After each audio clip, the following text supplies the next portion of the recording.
Hello and welcome to a critical rollback, where all three of us can fit on one flying carpet. Yes, all three of us. Way to give it away.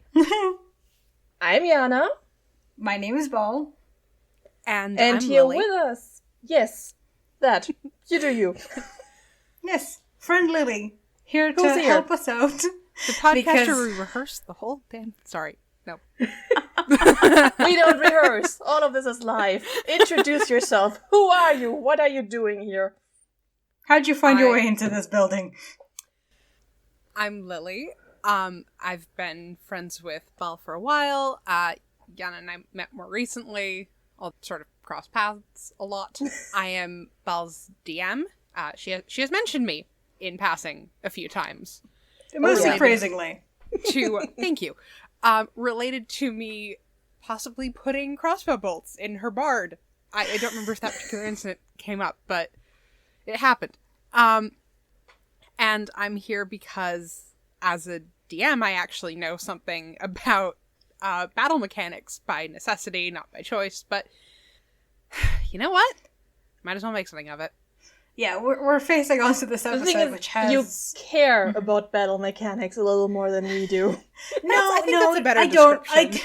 I barely understand battle mechanics. I know them enough to make them work for me as, like, a support caster in most most D&D things, but, like, if you were to ask me just, like, make sense of this, I would be completely lost. I'm sure Jana can understand this a little bit better, but, like... If you were to ask me to explain what happens in this episode mechanically, I have no fucking idea. You do a beautiful job with GD and fucking up my everything with cutting words and counter spells. Thank constantly. you. It's something nobody did this episode. But Yeah, because Scanlan does all his spoilers for the later in the episode, but he does all of his inspiration points up front, which I think is a terrible idea. Oh yeah, that was... I have a note about that. Yes, it is. I tried not to complain too much about things being tactically ideal in this episode. There will be a few times where I go, really? Really? No. Okay. But, they're having fun. Mm-hmm. And if it means... For like 2/3 of the fight, they have fun. And then it all goes to shit. Wow, we're just giving them look away for free once again. Anyway. They're already listening to the episode. So this is going to be on episode 11. Yes, this is episode 11. When did it come out, Jana? It came out on May 21st, 2015. We are right now recording on March 6th, 2022 for everyone right now because I think, we're all on the same day. Mm-hmm. Yes. As of now. It might change at some point if we record for long enough. The less we say about the current global situation, the better. Yes. So that's not a topic. Nothing really groundbreaking in Critical Role has happened recently. They still haven't addressed the whole Orientalism kerfuffle. Robbie left. Spoilers, but yeah, Robbie left. I don't know if you want to cut this later, but I am personally hoping that the reason they new intro... Yes, that's our hope too, because you're like... You can't just film a new intro overnight, but also... You kinda should. You kinda should. And, like, we've long since been advocates of the old style just because it's cute. The just being in closet cosplay and throwing around dice and frolicking around the place. I'm a big fan. Dressing up as an 80s hairband, or like a 90s grunge party, or 2000s goths, or doing an anime-style dance opening with the entire cast in full clothes. Yes! Something like that. There's so many other things you could do. God, I want like a closing anime, like the closing... Yes. What is it called? Where they're just like dancing around all chill to a cool beat. But also just like improvise. Like just do like one that's like really quick and dirty and just have it be like the temporary stand-in while you come up with something. That would be nice. But we're hoping that they're recording a new one, and that's why they haven't talked about it, because the other option is that they're waiting for the controversy to die down and for everyone to forget, which I'm hoping that's not what they're doing. It kinda did die down over the whole Legend of Vox Machina stuff, didn't it? Yes, but I'm just not a big fan of the playing dead strategy. Well, they're gonna release the new source book in about a week. Oh, really? Right, for which should bring it roaring back. But that's for campaign 2, right? I don't think so. Because it was Explorer's What? Guide to Wild Mountain, though this is called the Netherdeep. And I believe Matt mentioned with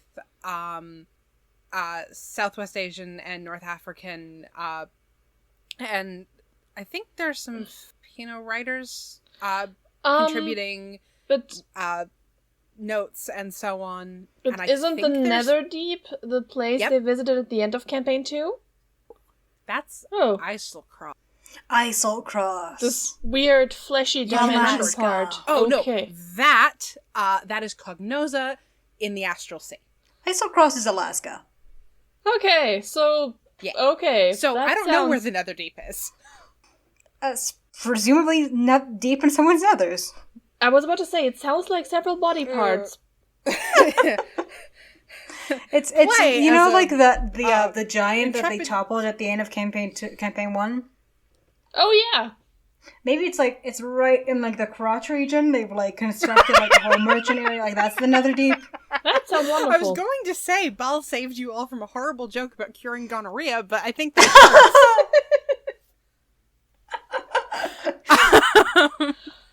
So they've that's got a the whole other reason. giant, and no one's gonna move that giant. And like at the end of campaign 2, campaign 1, one, I slipped the a bit. Titan was standing. Oh, so you'd have to like build like skyscrapers into there. You have to climb up its legs to get into the ball sack. I recently, I was just reminded of this, by the way. There's like a racehorse. I was looking at for some reason, because, I don't know, the excess hell, just looking at like old racehorse names. Oh no. And like there was a I thought you were going to say you were looking at resource. You know. Okay, continue. Sorry. I was not looking at racehorse nethers. I was just looking at racehorse names. I was looking at racehorse names. Wonderful. From like 300 or 400 years ago, and there was just a horse named Skyscraper, and I was just really awed by this. Huh. Oh, that's cool. Yeah, just a horse like born in like what, like 1600 or whatever, was just like, this is Skyscraper, the horse. Wow. Okay. Apparently, a skyscraper in the old definition meant like a really, really tall ship. Oh yeah. I've heard this. That makes sense. The masts and all the. Yes. Because it Those scraped dudes. the sky. And We got Sure all did. our Age of Sail friends.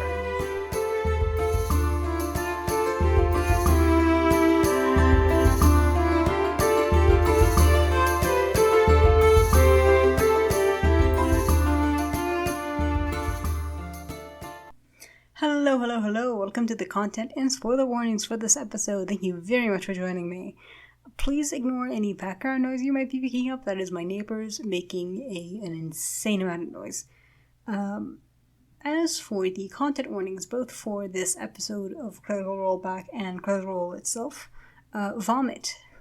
Specifically, as soon as the episode starts, just be aware of it. Eye horror. They're fighting one big eye, and the one big eye has a lot of smaller eyes, and that's not great.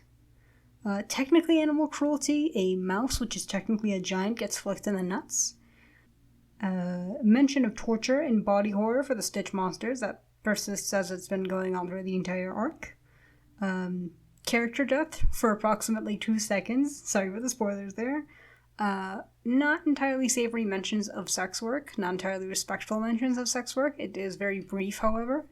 And, oh gosh, just a lot of Aranakaba, like a lot of it. And we're not mincing words this episode. We do really talk about how his behavior is, and that might be not great for a multitude of reasons for you. So if that's something that you can't really stomach, this episode might not be for you, and we do understand and apologize.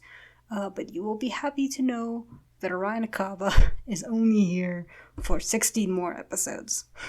Oh boy.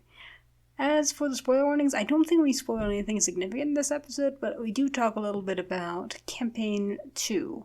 I think we talk about sort of the ending arc and imply some things about the setting for the ending arc. So, if that's something that troubles you or you want to avoid, just keep a heads up. Alrighty. Thank you very much for joining me, and I hope that you enjoy the rest of the podcast. Bye!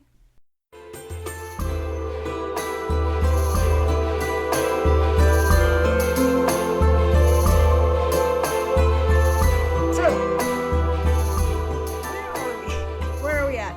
At the out of Game Tidbits, 1 point above where you were looking. Shit! I realized I was supposed to The have out of your Game notes Tidbits. open as well, and I don't have them. Would you pass me the link again, What? please? Oh, yeah. Oh, they're there. All right, I got them. Yay! Scroll up. We start off with a bit of Christmas. Yes. Great.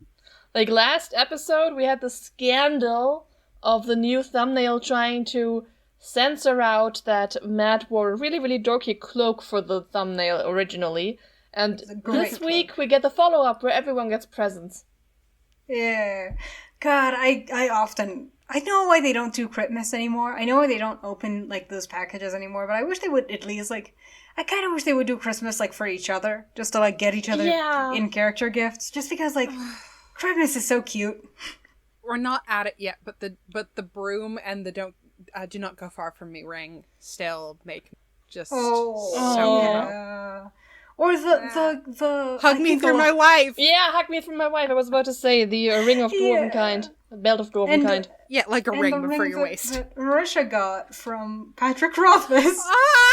Oh god, right. Well, that's in-game. Just plain out. It wasn't for Christmas, but it was It good. was so good. Like, I kind of want, like, the gift giving is just very cute, and it's good, and it's wholesome, and it makes me happy. So were And the this time they periscopes. get- The periscopes they were get- very good and wholesome and made us happy. Yeah. Yeah. Just Talis and Jeffy just at Marisha and Matt's house. In his He's just pajamas, he'll A moment he's of here. silence for Dagon. Yeah. Oh, Dagon. Yes. And Yeah, this the- particular Christmas is very cute. They get, like, 2 little embroidered flying carpets.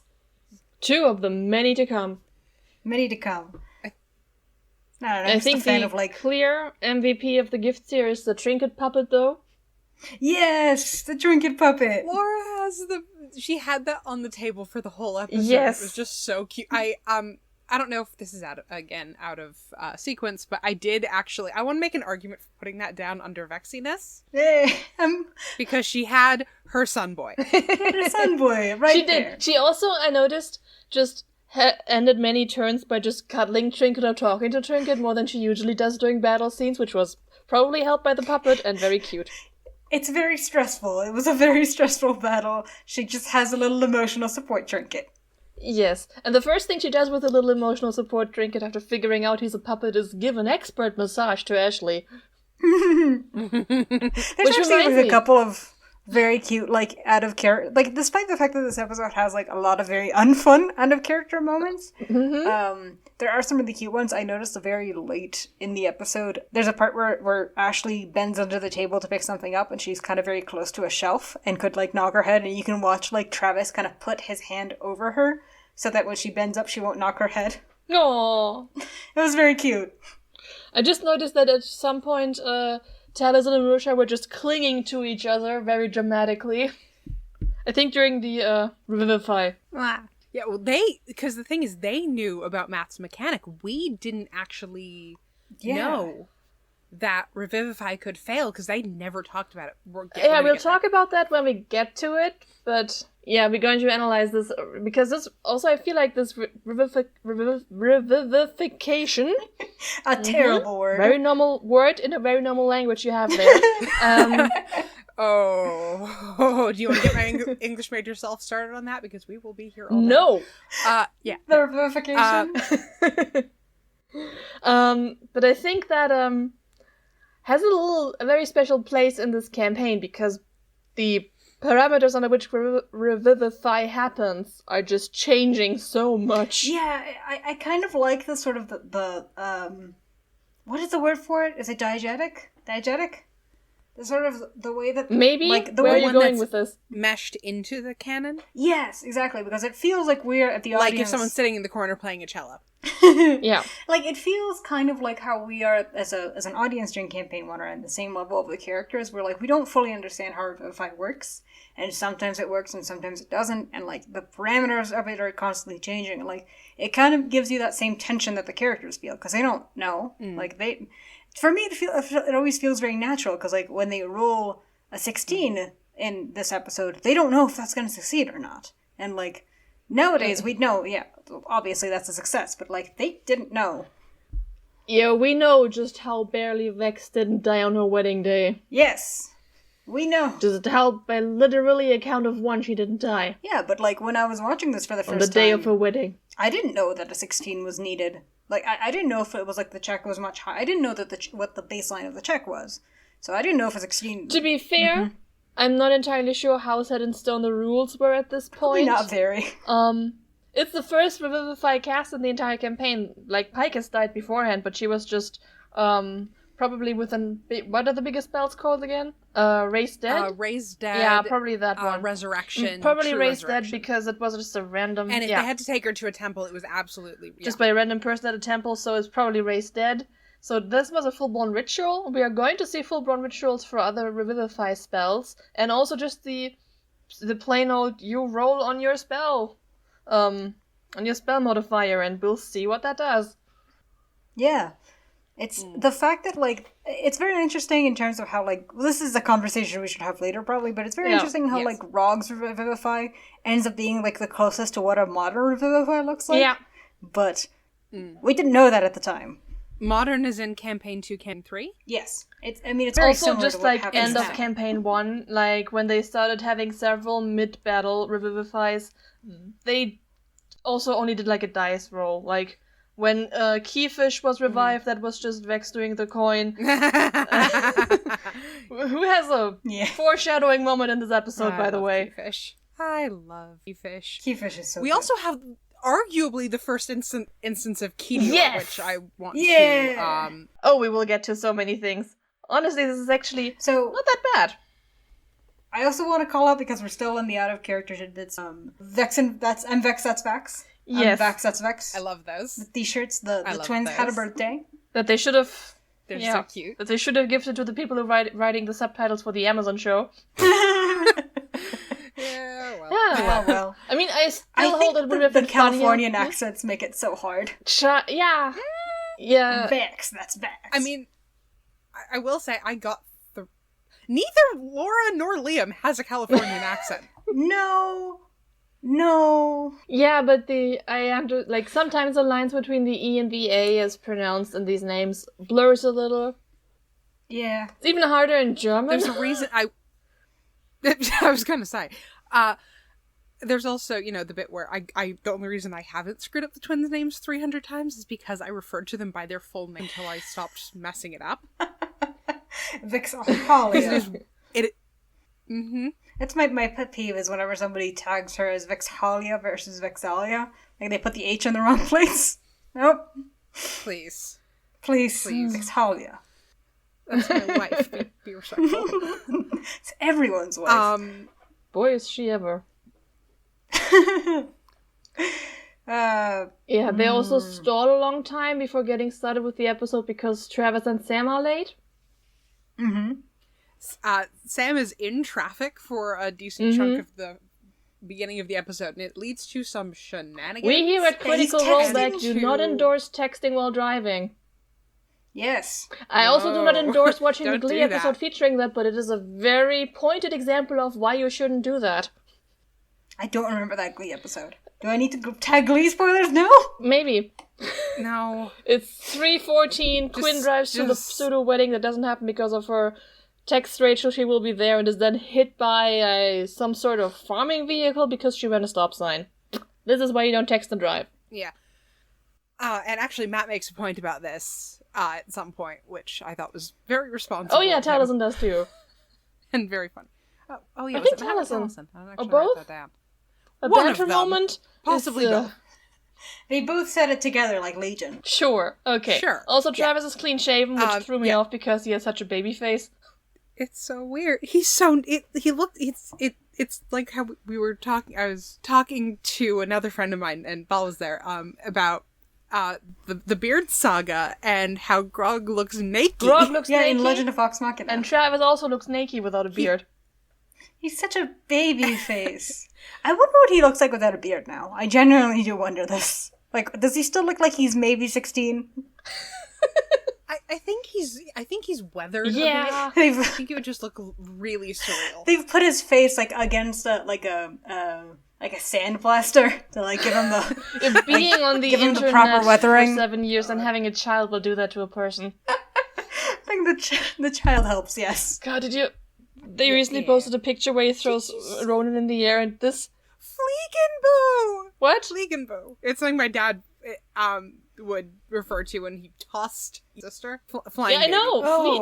Fliegen. I understand the Fliegen in there. What? Yeah. My dad speaks German. Oh, but the bull part. Not a lot of it. Not well. I mean, we call that helicopter, but hey. But yeah, no, there would be the occasional Oh, Yeah. alle kleinen Kinder fliegen hoch. Maybe that. Well, anyways.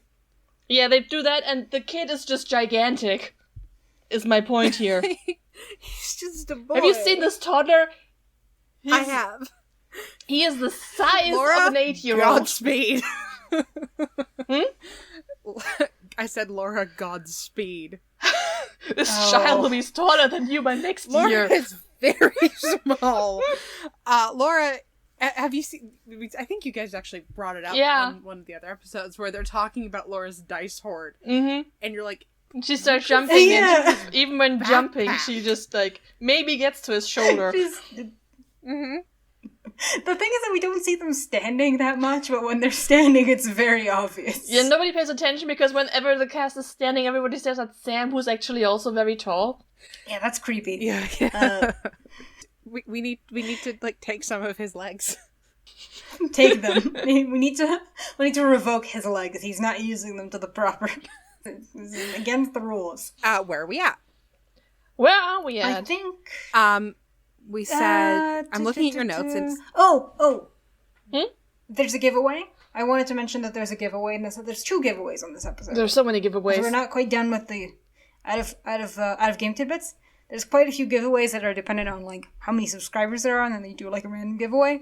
I don't think this is one of those cases where like the last time they had a giveaway where it's just like, oh look who won, name of current employer, nerd of current employee of Critical Role. Yeah, I think the only one I was aware of was Denny Carr at that one time. Yeah, I think also maybe Gil is in one of the episodes, but like don't quite remember. I miss people saying "Don't fuck me, Gil" to their eyes. That's happened, I think, last episode. Good. I don't think Gil's making that many. Those like he's making other things now. He's being paid for these things he's still now. Making dice. Yeah, he gets paid to not fuck people. Oh man. Wow. That's something to get. Can I get on that? That didn't sound right. Okay. But episode-wise, because I think we got through all the out-of-game tidbits. Doesn't get any better from here. So, Let's just keep this going. Where are we at? So we ended last episode hanging out in an elephant city in a lake. Not even.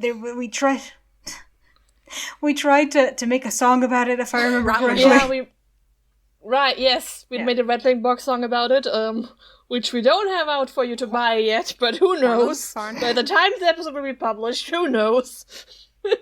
No, they tried very, very hard to avoid the obvious place, which is a city in the middle of a lake with a ziggurat in it, with the beholder inside of it, and just swung at almost every cave in the surrounding area until they finally decided to maybe get the plot going again. And then we cut off last episode when they had approached a giant who smelled them over his own stench. It occurred to me after the recording last time that the last episode was kind of like their fishing minigame. I can see where you're going with this, but please elaborate. Well, because they have like number one is that they're a boat being pulled by a giant shark, but also just like they're them taking like a complete aside from the plot to like mess around on some islands and like fight some zombies and like clearly you can just hear like the fishing minigame music happening in the background. It's the stalling thing they do every time they're coming up every time Matt when they're lets stressed. them, yes. Mm-hmm. Sometimes he doesn't let them. But yeah, you are correct. It's like, hey, is it time to fight Thornak? Never mind, we're going to the fire plane. Because don't worry about that was justified. Mm-hmm. no, it was. It absolutely was. But it is just really funny to watch them go, nope! And run for the hills. It's just what you do in every kind of RPG where it's like, big arrow of doom, quest marker on the map saying, final boss here, and time to scour this entire dungeon, because clearly I will find some amazing loot that's going to make this fight easy. Which you kind of never do. Yeah, let me check all of my collectibles. Have I gotten, all of my collectibles? I think I need to finish some side quests. This entire town is drowning in fog. The librarian achievement. Bal. Speaking of, what? Bal. The librarian achievement? Yeah. Yeah. Because the one time you guys ever did the nope thing, it was the episode where everyone banged. Oh, right! This is the episode where we all had sex. Not always with each other. The episode, that was a session. You know what I mean. D&D. Yes. Sorry, yes. I'm getting distracted from the main. Very on point. It's very much what they did last episode. So this is absolutely the vibe they come in on. Yes, so they ended last episode with kind of a cliffhanger where they went full Odysseus, and snuck into the cave of a giant.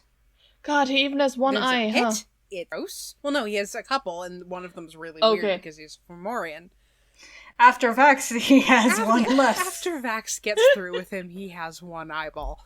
And then he has no eyeballs because they turned him into Jello, but that's later. He's a mouse in between, so he has two eyeballs in the middle. Mm-hmm. He's got moving eyeballs. So anyway, this very stinky giant, who they ended last episode by basically, triggering his attack animation. Yeah, they just get into his aggro radius, and the music changes, and suddenly you get hunted down by tiny little sparky foxy things that want to kill you for no describable reason. I made a Pokemon joke. Sort of. I was wondering if that was going to be a Pokemon joke or a Dragon Age joke. It's one of the two. In this case, it's Pokemon because I've been playing some Legend of Arceus, which is what they apparently want to call it, and just the weirdest things will just insist on murdering you. It's the Pokemon crave blood. Some of them, yes. Also, to be fair, the entire Fomorian encounter plays very much like trying to catch a legendary Pokemon, so they even put it to fucking sleep. Yes.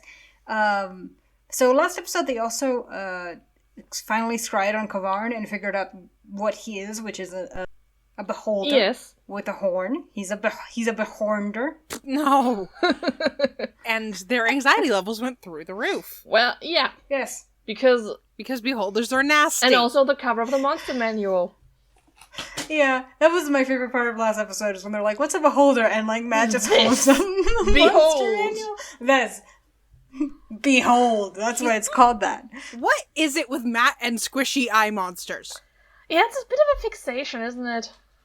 I think he just realized that he makes a really good squishy eye noise. I don't like it. I gotta use talk this. about that later. We are going to talk about that later. It's like how he's really good at he's good at squishy wet noises. He's also good at opening a bottle noise, and he'll find a way. Yeah, why doesn't he use that? I was about to say, can we have more opening a bottle monster? We need more.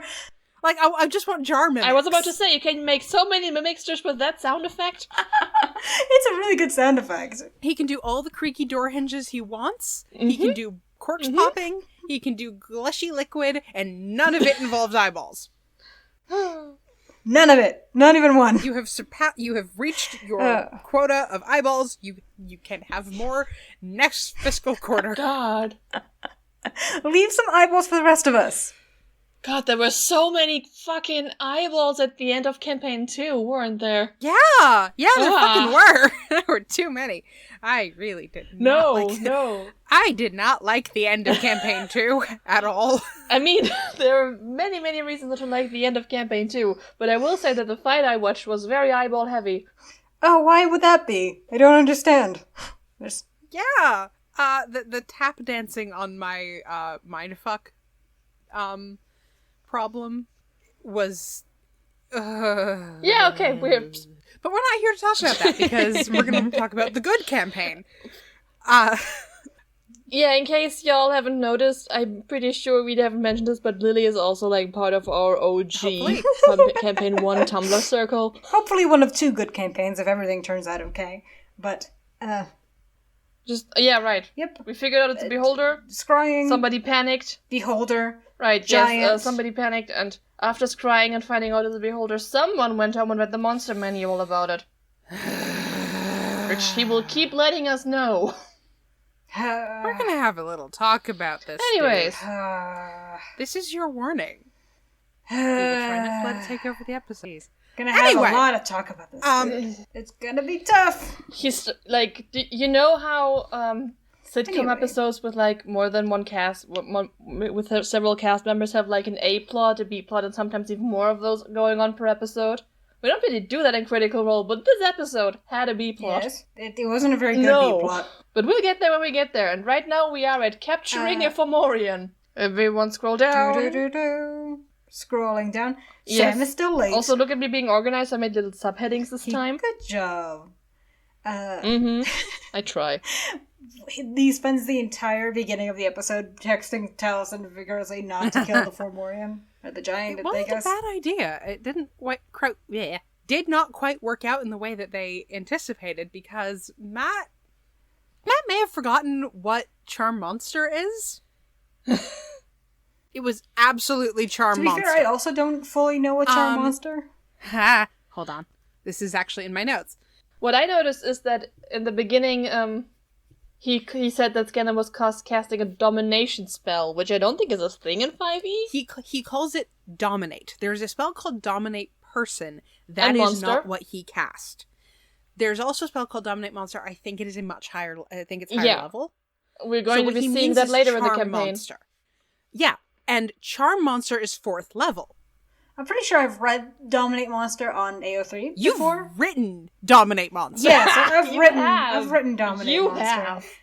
It just is one of those spells they're like, that's a name for a spell, huh? Yeah, this is a 4th level spell, which, by the way, does not offer secondary saves. If you do take an aggressive action against the charmed creature, the spell breaks. Oh, is this what he cast against, Yink? Quite possibly. That was Dominate Monster, yeah. Might have been. I don't... The higher level one. Yeah, but yeah, Charm Monster is the one where you have to be super careful. But Matt decided to give the Fomorian more saves, which I think was just him forgetting how the spell works because Pathfinder. We are still very much in the what even are rules territory, yes. I'll also give him the benefit of the doubt on this just because usually there's like the bard physically there and they can read you the spell, like, the thing, and it's just a little bit hard. Like, there are a couple moments in this episode where I'm like, I'm going to give Matt a little bit of credit just because he's handling a lot of things and people are also asking him to keep track of their stuff. And, like... This is absolutely for the first part of this fight, Matt was very much just... playing Scanlan, improvising off of what Sam was texting him. Yes. So, which is a lot to do. Yeah. And I do think Matt was really kind of hoping this would turn into a bigger fight. Probably to exhaust their spells. Yeah. And then they napped. Yeah, he lets them rest, which is very kind of him. Yes. Yes. Probably because, unlike what someone thinks, he's not actually interested in having a TP. We are going to have that conversation later. For right now, we. I think my notes on this were basically, Big D's hand, other than the rules kerfuffle, was fun. Vex remembering Hunter's Mark, yay! Vex not understanding how the sleep arrow works was actually sad. 2 parts. First of all, Vex made a check in the beginning, and then remembered that she's in the Underdark with her favorite terrain, and Taliesin, being a little shit, turned around and wrote Underdark 2 exclamation marks on the chalkboard. Shit. Which he already did it last episode where it was about Hunter's Mark. And when she remembers Hunter's Mark in this fight, he also writes it on the blackboard. He's such a little also, shit. you guys, really? Put this in here for you. Can you see where my cursor is? Oh! Yes. by rodent girls. They get the job done. She doesn't, but she tries. So for the listeners' benefit, what Jana has written here is Giant breaks free while Vex is fitting her by rodent girl's skills to good use, which is a reference to EXEO. And the one about how all by rodent girls know how to tie a nice strong knot. Yes, they do. On people. Every time it comes up. Yeah, so these two, for some reason, ended up in a community that wrote limericks about by rodent girls. Some of them... They didn't... Bal and I did not end up in a community. It is my community, my Discord that I made. In which I occasionally We did this on moderate. purpose. The community ended up writing these limericks. Yes, it's a well-moderated community. Thank you. So Sam finally arrives.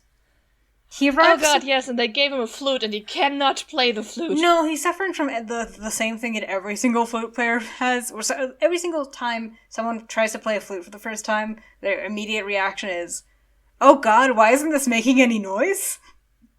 I'm using so much of my lungs, and nothing is coming out." Have you done this from experience, Bal? No, but I had a friend in high school who was in a band, and well, this is a wind instrument thing. He played the saxophone, and I at some point watched him in a recital, and it was very sad because I watched him put his entire lungs into the saxophone and do all the right moves. He knew how to play it, but no sound was coming out, and his face was getting redder, and no sound was coming out. Oh no! I think a saxophone requires a different set of mouth skills to make sounds out of, but I did have two flute player friends, one of them kind of professionally, and back way before the pandemic days in 5th grade, we had this little class where the music teacher would just get all the instruments out and we all could try out every single instrument, and my friend had to show off and show us how to play the actual flute, and she was the only one to immediately produce a sound because she'd been doing this for a while. I figured it out because it's kind of like making a sound on a glass bottle. Oh! You just have to blow down with your lip and hit the right angle on the thing. Which is easy when you practice it, but most people would just think, oh, it's a flute, I blow in it. Oh, it's a sideway flute to blow in. No. Nope. That's what Sam tries. That's not quite how this works. It requires practice. It sounds... It's not as bad as... The benefit of the flute being what it is that, it's not as an annoying sound as somebody playing generally when someone plays an instrument that they don't know how to play, it's quite an annoying sound. In this case, it's just a very quiet sound. Which is a blessing. Yeah. Unlike... Could have given him a kazoo. Would have made things worse. Unlike Liam's Ralphing, which were nasty, and I want to put under uncomfortableness, which we will we will get there. We will Later? so get there. Later. At the end. Mm-hmm. Yicky! It's yicky and I don't like it. You are valid. Yeah, do you want to talk about Vex's first attempt to put the giant to sleep? Yes, tell us. Sleep arrows don't work that way. How do sleep arrows work? So the sleep spell requires you to get to roll dice. It does not work on anything fae. Therefore elves are exempt. And then you just count up hit points, and it puts that many hit points of creature the worst off. If you hit just one creature with a sleep arrow, congratulations, you unload the entire sleep spell onto that one creature. But this is a giant. Giants are known to be large sacks of hit points with very large, very, very, very low armor class. Therefore, opening combat with the sleep arrow, as much as I admire Vex's gumption, was never going to work. No. Yeah, I've meddled in sleeping spells. And you have to know when to use them, and usually the beginning of combat, as intuitive as it might be, is not the time. Yeah, it's... I feel like into the analogy of the Pokemon battle, this is the kind of situation where you want, to battle the Pokemon for a while, to kind of weaken it down before you try to capture it. Yeah, ideally you put a Pokemon to sleep before you do anything to it, because otherwise it can do things to you, but also you can recast sleep for as many PP as you have, and it works very differently mechanically. Correct. Yes, it's power points for some reason. Pokemon. Which I try to capture it like a Pokemon. The comparison is apt. It's just that sleep in Pokemon works very differently. Yes. And then there's the bolo arrow, which I hate Taliesin called it a grapple arrow. And there was some confusion over whether it was a sticky arrow or if it was this has some ties that will loop around. And I do think it's fair to say one little arrow is not going to contain enough rope to wrap around a giant. No, I'm pretty sure that arrow comes up with the beholder fight later. Oh, you're right. Yes. Yeah, she tried to head on some ice stalks, which was a good idea, but also I do think that should have tackled at least one. Yeah. One ice stalk. Agreed. Maybe. As a treat. She's allowed one ice stalk as a treat. But this is actually a pretty good Vex episode in terms of combat, where she gets a lot of stuff done. Mm-hmm. She also kind of makes the plan that sticks, doesn't she? Yes, she does. Mm-hmm. She's good at that. Yeah. Vex is the leader. She is, and she's also really smart. Tactically. We love her. She just doesn't really know how sleep works. I mean, she does it successfully later on, and it doesn't really matter, but it works. It works for them. Okay, so after Vex's sleep arrow does not work, Vex resists the evil eye and leaps onto the monster giant. Eventually. Which is why we complained about eye squishy noises. Yeah. The called shot rules are kind of silly, and Matt changes these later notably when they're trying to, during the kill box episode. What rules? The called shot. Instead of Percy you take a penalty and then add damage. Yes, Percy uses many wonderful shots in this episode he will never have again. When he yes, that is a different thing. This is Vax and his daggers going for an eyeball specifically. So he gets sneak attack because he took disadvantage on the shot, which is weird, but okay. It works. Vax stabs it. It's fine. I would honestly rather Matt make a decision than we be hung up on this for half an hour. Yeah, we can. Especially fine. Especially with Liam. We can't be hung up on this for half an hour. Literally, the next thing on my list, by the way, is Percy's early trick shots are so broken. Yeah. So broken. Yeah. Oh I love them. God. I love them, but they're not... Mechanically, they're nightmares. Yeah, okay, so just to bring us back into this combat, because Percy's trick shots are way more important later on, the combat starts up with only Scanlan, Vex, and Vax there, because there's a scouting party for reasons. Yeah, why is Scanlan here again? Percy does use trick shots during this combat. Yeah, he uses one. Why it's here. He does. Yeah, but it's more relevant in the later one. But as usual, whenever there's a sneaking party, just Vex, Vax, and why is Scanlan here? Why is he? Why? What? Why are you here? Vax's emotional support gnome. Honestly, Liam gets lonely. That's basically the only reasonable explanation we've come up with to this point. Mm-hmm. Because also every time they do this, every time Scanlan just tags along for a scouting party, he immediately rolls really poorly on the stealth check he has advantage on because invisible, and just starts humming something or playing an accordion or whatever. Poor little boy. He's basically a purse dog. Why did you bring a purse dog to the combat? Literally. He's gonna start yapping. Matt manages to give the poor Fomorian, I say poor because of what happens to him later, 3 reactions in one round. Oh wow, I didn't even notice that.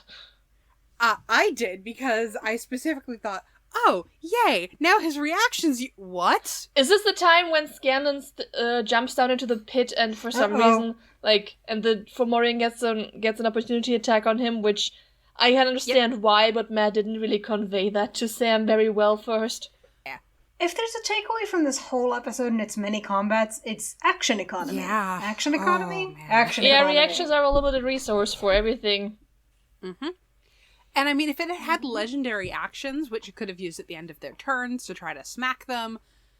Yeah, that's a different thing, but he wasn't saying that. And the Fomorian doesn't have it's a little those. bit like Matt. Well, he could have homebrewed one with some, because I know hill giants have them. Right. Yeah, but he didn't say he's using his legendary reactions and very much. Legendary reactions, you should be very happy, are not a thing. Because if they were, I would have murdered you all with that dragon much harder. We would have killed us. You could have killed us right then. I killed two of you temporarily. Okay. There's a reason I sent a cleric with you to that fight. Yeah. Anyway. Anyway. What happens? Okay. There was a Keyleth, Percy, everyone else. They arrived. arrives partially because Tiberius is trying to do his thing where it's like, I'm gonna insert myself into this because God. The plot cannot commence without my inclusion, even though I am 2 rounds of combat of walking away, and Matt has communicated this several times very clearly, but Me, the main character. Mm-hmm. We're very lucky he didn't just throw a fireball at him. Oh, God. Because fireballs have a nice big reach. Oh, they do. Oh, God. Yeah, let's not. But Keyleth turns into a giant snaky, and these are the same size as the Fomorian, so it actually makes that's sense. another thing. And it's really great, and I love it. Yes, that's the thing that happens later on, but between Snaky. that, Well, no, she's a snake now. like, there are several... Okay, so the first time this comes up is when Scanlan grapples grapples Tiny, which is what they're going to call the Fomorian later on, with Big B's hand, and then they have like, oh, but how tall is this thing? What's the size categories? And they have a little bit of a moment where nobody understands that huge is a given value for a size category. Yeah, no, it's not a descriptor. It's a scientific category. Yeah, It takes up a 3-block square. Mm-hmm. There's a video. Therefore, 9 square blocks total. Yes. This is dragon size. There's a video Big game, chunky boy. that is very fond. Many streamers are quite fond of it. It's called I Am on Observation Duty. It's where you watch a bunch of cameras for ghosts. And there's one category, there's one particular one that I love very much, and I thought about this throughout this, which is that at some point a very, very large man will just show up in one of the rooms, and if you try to report him as a ghost, the game will be like, no, that's not a ghost. Did you mean big, huge man? And you have to report him as big, huge man. And I kept thinking about big, huge man. It's like exclamation point, huge man. Yeah, he is categorically a huge man. He is, and they established that beforehand, and then Tiberius comes in and is like, oh, we're capturing this thing, so he casts Watery Sphere on it without reading the spell first, and then Matt has to look up for him that this spell does not work on huge creatures. Just automatically auto-fail. does not Oh, work. I totally knew that, so I'm not gonna do that. Which, for the record, is not a thing Matt allows for anyone else at any other point during the campaign. He doesn't hear, to his credit. Well, I don't know. I mean, I wasn't 100% clear on whether or not he just sort of went, ugh, God, I'm going to pick my battles, and let him redo the spell. No, I don't.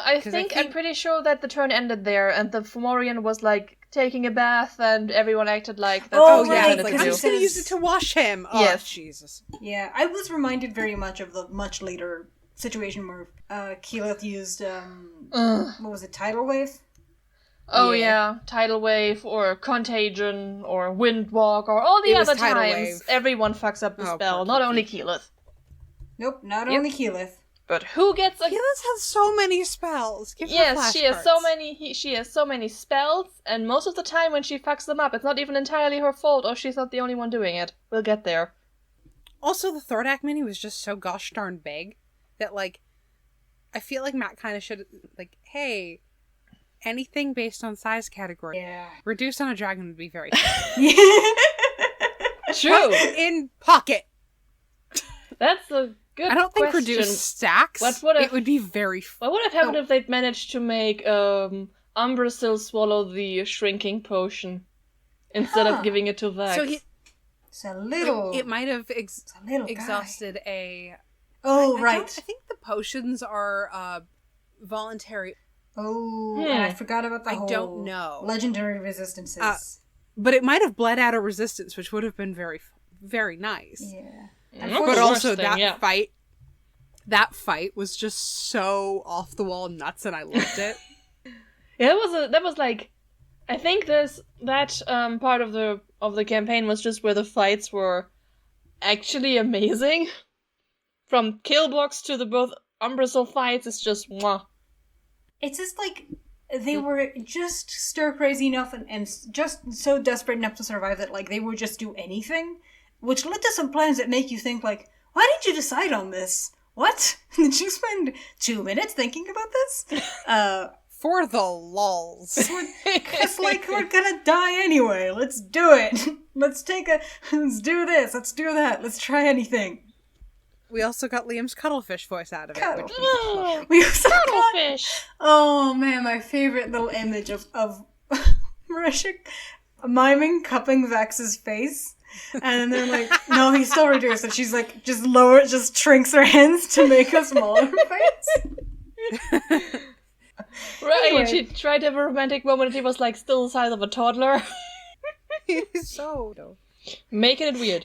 Okay, no, So we are anyway. still fighting a Fomorian, still in the Underdark, even though we're reminiscing of better days, which everyone, Assuming. take a sip of a We'll drink. get there. Stay hydrated. Have a water. I'm done with my tea. Anyway. I ran out of my hot I chocolate have before we even started. Coffee and I have recording. iced tea. I'm prepared. Nice. Mm-hmm. Yes. Yes. Grog tries talking to the giant, not knowing that the giant doesn't actually speak giant. Which is very funny. Oh, wow. He's so excited about the fact that he can speak giant. A little weirded And out. I do want to give him... I want to give him points for pushing against, like, I'm just gonna hit it. Mhm. And for trying roleplay things and for going out there like that. Oh made yeah, me no. happy. I actually kind of want to say that despite all the great Vex moments in this, Grog is kind of the MVP of this episode. Oh, yeah. You can make a point for Percy being the MVP, but Grog had very Oh, amazing yeah. moments. Like, Grog did well. Percy and Grog can share the MVP. Much but like everything the list of most damage done in a single round, Grog comes in second to Percy. No. Is still trying to Thousands- contain the Fomorian. They're still trying to contain the Fomorian.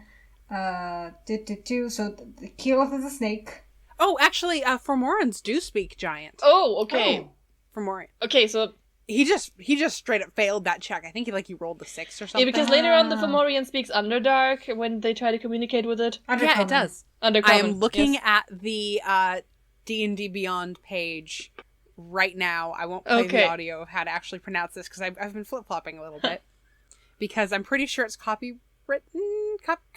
I hate this word.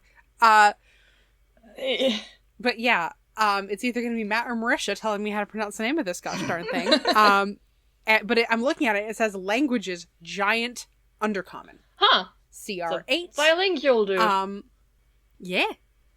So Grog just unfortunately doesn't do a great check despite the fact that he's trying so hard. He's being so brave about it this episode. Yes. So Yes, Snakeless literally. attempts a grapple. Yes, Snakeless first of all turns into a snake to make the distance, which okay. And then It's a big snacky. I guess if you, I can't. It's a heckin' big I can't snacky. argue- It's like a 20-foot long snacky. okay. I can't argue about the fact that if you turn yourself into something that's very famously very long, that would cover a lot of space. Yeah, I It's guess a that unique works out. It's a unique method of transportation. Yeah, and then she gives the Fomorian a hug, and then they put it to sleep, and then they start discussing the logistics of how to make this Fomorian like an ally, which good bit thing to late. have that sorted. Sam has arrived at some point during this. Everyone has Sam has arrived. We're arrived. at the end. Yeah. Yeah. Yeah, Sam is here, but also Um, everyone else has arrived at the scene. It's fine. We're ending this. No, I mean like actual Sam. Yes. Sam. Sam. Person I Sam. know. They proceed to cast a spell. Okay. The pronunciation of this spell irks me. Everyone says Geas in this. Everyone says Geas normally. It's pronounced Gesh. Because it's like, is it Irish? Yes. I looked it up, and it's apparently like some sort of Irish swear, as in swearing Take a something. guess. Not quite. Oh god. There's also a pronunciation of this that is geese, Geese. which we learned that time another friend told a whole story on a folk thing that we were doing. It was really fun. And there were a lot of giant sluts, which is not spelled the way it sounds, and I have no idea how you're actually supposed to spell that. But we were so distracted by the giant sluts that we didn't really take in most of the story. There were giant sluts and there were geese. I don't remember what the story was about. Okay. Yeah, it was a whole thing. But It's like it's a spell that forces someone to either take or abstain from an action. Yeah, which is to say it does not work this way. No, I would also argue that it says that the spell ends when you make somebody do a suicidal action, which you can argue they're very much doing. Yeah. To be fair, he didn't know he was going to get dropped. Yeah, no. He didn't agree to this, and by the time he could have thought he was gonna live. By the time they had decided on what to do, he was already a mouse. And then it was too late. This is alignment drops for everyone. Alignment drops for everyone. This also feels like a lesson that you would learn from a fairy tale. You know, like those fairy tales that have these really weird morals, and it's like, if anyone ever puts you in a gesh, make sure that you learn. Never let someone turn it into a mouse before you know the conditions of the deal. Obviously. I mean, read your terms and services before agreeing to any kind of contract, children. This is especially one that not legal advice, but it is very much legal advice. That you can't sue me for. The other thing about Gesh is that it does damage if you disobey disobey the command. But only once. It only does that only does that damage once, so it is not actually a mind control spell. Oh. Mm-hmm. It's not even really a control spell, it's just a do this action spell. It just hurts you spell. Right. So basically, if someone were to decide, and this is actually, if we have any Wump writers listening to this, you should go for this. I know what I'm about. If you have a character deciding that it is worth taking that damage, yeah, that's juicy. To do the action anyway, that's an option. The things you can do with that. It's a good spell. Anyway, at this point, they start putting they start putting him in BDSM. I love Gesh. Yeah, okay, so for some reason, Percy and Vex both have chains to tie him up with, and this reminded me of, a scene from 50 Shades Freed, which I only know from the Dan Olsen review of it, where the main couple has, an intruder in their house, but no handcuffs, and then Anna is like, oh, we have something to restrain him with, which is probably the only legitimately funny scene in this entire franchise. And yeah, I got vibes. I wish you could see the face I'm making right now. I can assure you I have never voluntarily consumed this franchise firsthand, only secondhand. I mean, my friends and I very much went to the bookstore when we were in high school and just read especially egregious passages to each other sitting in the back of the bookshop. This is a thing we did. So I have run into some of it, but it was only from the first book, so I had no idea this happened. Yeah, I think it might also, I'm not entirely sure whether this is a book thing, because I got it from a movie review.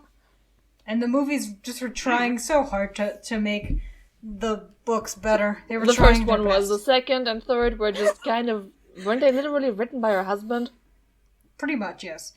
Oh no. At the very least directed by her husband. Something like that, and a TV writer. What was I going to say about... Oh, that's actually the one thing that wouldn't work for Vex and Percy, because I don't think that they...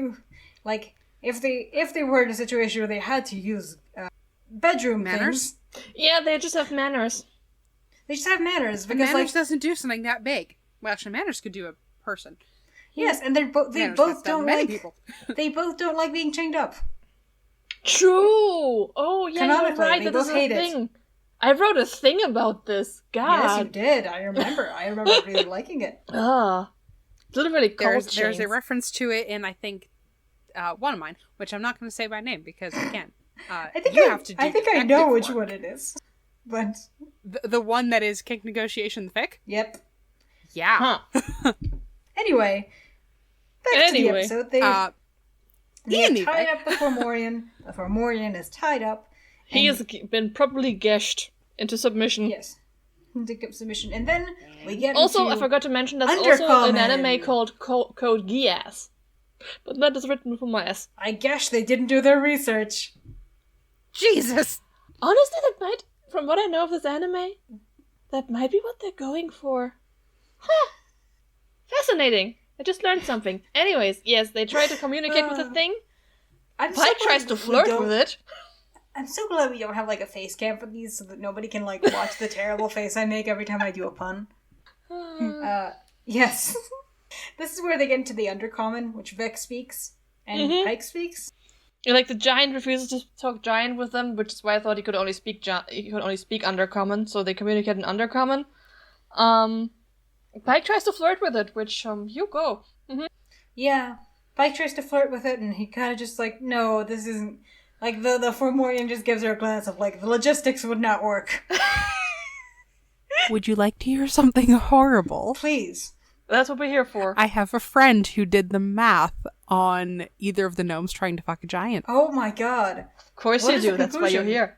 It's horrifying.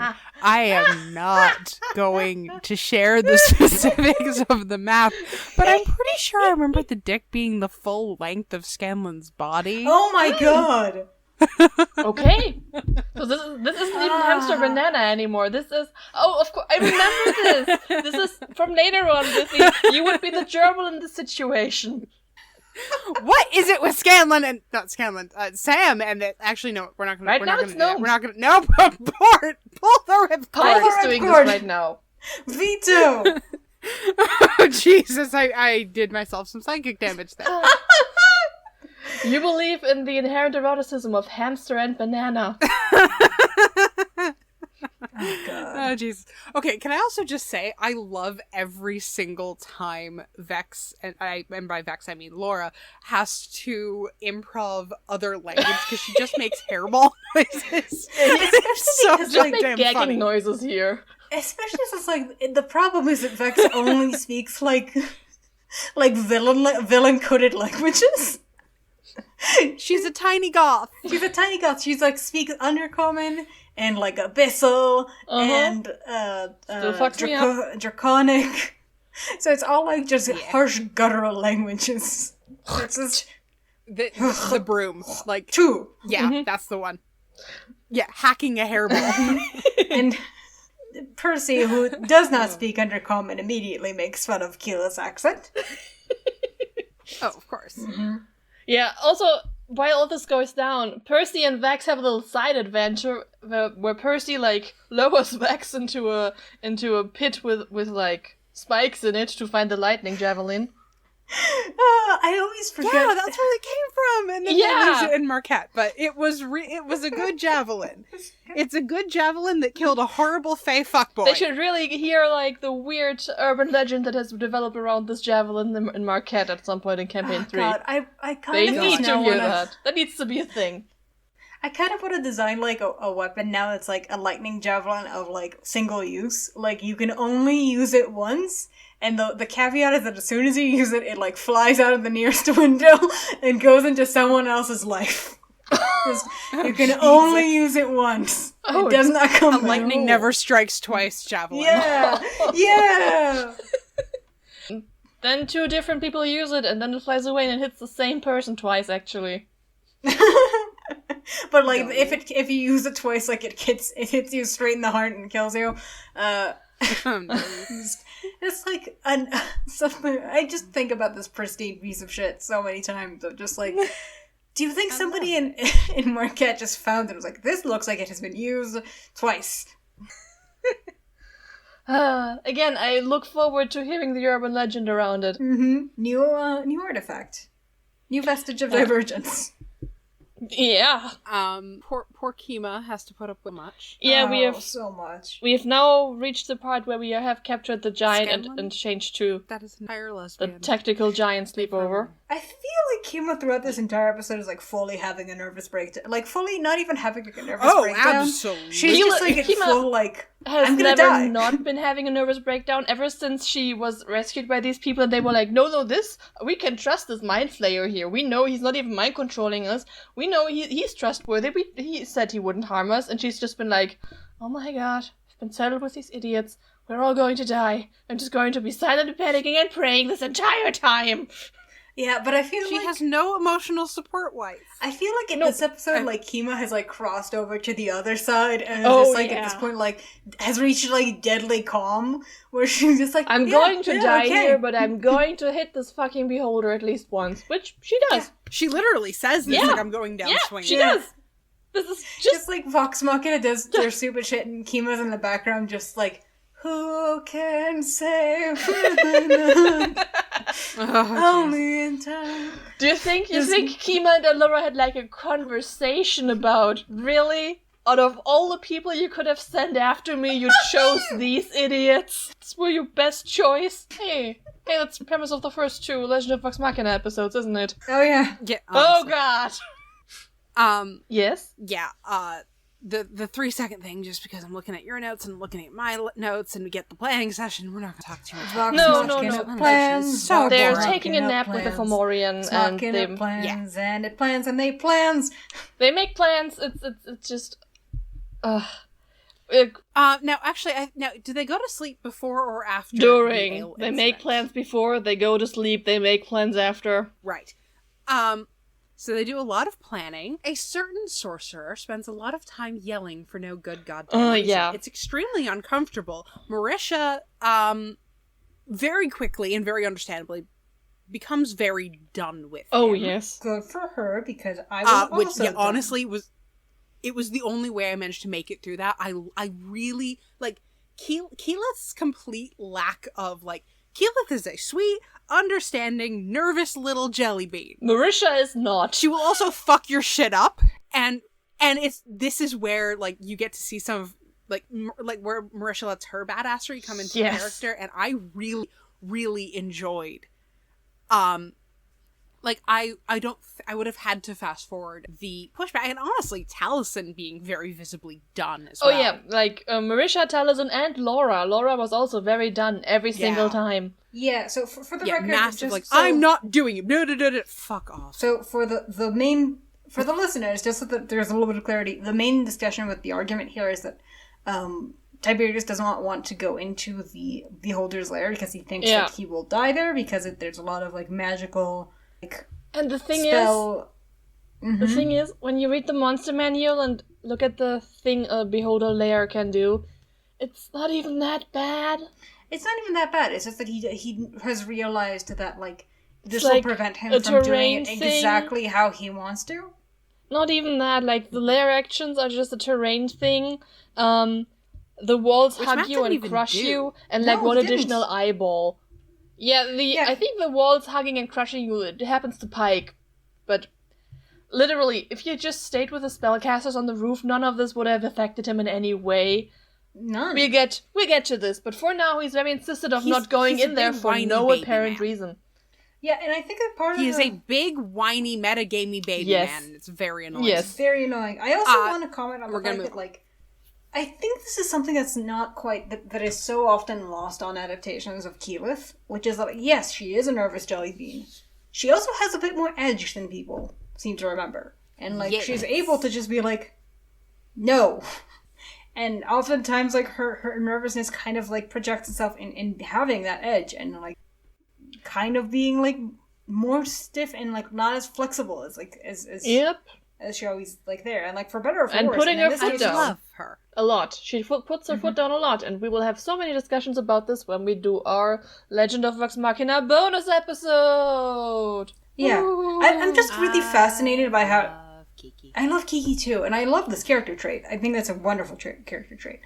But I think I'm so fascinated by the ways that characters get adapted and how they get played by other people, especially since we haven't seen, like, Matt play Keyleth, really. But, like, the fact that, like, Keyleth is in some ways... Like, people remember her nervousness. They don't remember often exactly how her nervousness, presents itself. Let's be real here. People remember they were annoyed by Keyleth's existence. Yes, and it sucks. Insert Keyleth's a really interesting thumbnail character. of, we were wrong about Keyleth here. And like, no, we were not. But thank you for telling on yourself. Goodbye.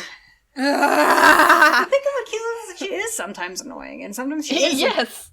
Not very, like... And you're allowed to be annoying sometimes. Yes, she is allowed. And the problem with Keyleth that everyone had at the time, which is, reminds you, 2015, was that she was a female character played by a woman who was actually taking up space at the table and had narrative points focused on her, which, like, Vex never got. And when she was, like, when she had attention pulled to her, she was more like the fan servicey one, so she got less abuse until she didn't, and Pike was never there. And also, because this is 2015, and the kind of audience you had for a D&D show, which was very much still skewed towards the gaming dude bro community, was still coming up with some overlapping Gamergate energy at the time. It was not pretty. Yes, very and this is much, the entire very, reason very people much. remember Keyleth as being bad, because nobody really accepted that she was just a female character at a table taking up space. Yeah. Nothing else to TLDR, it. misogyny! Yeah. Misogyny. Plain old misogyny. yes, There's not the much thing- else to it, and Anyway. we will make this podcast about how that is true.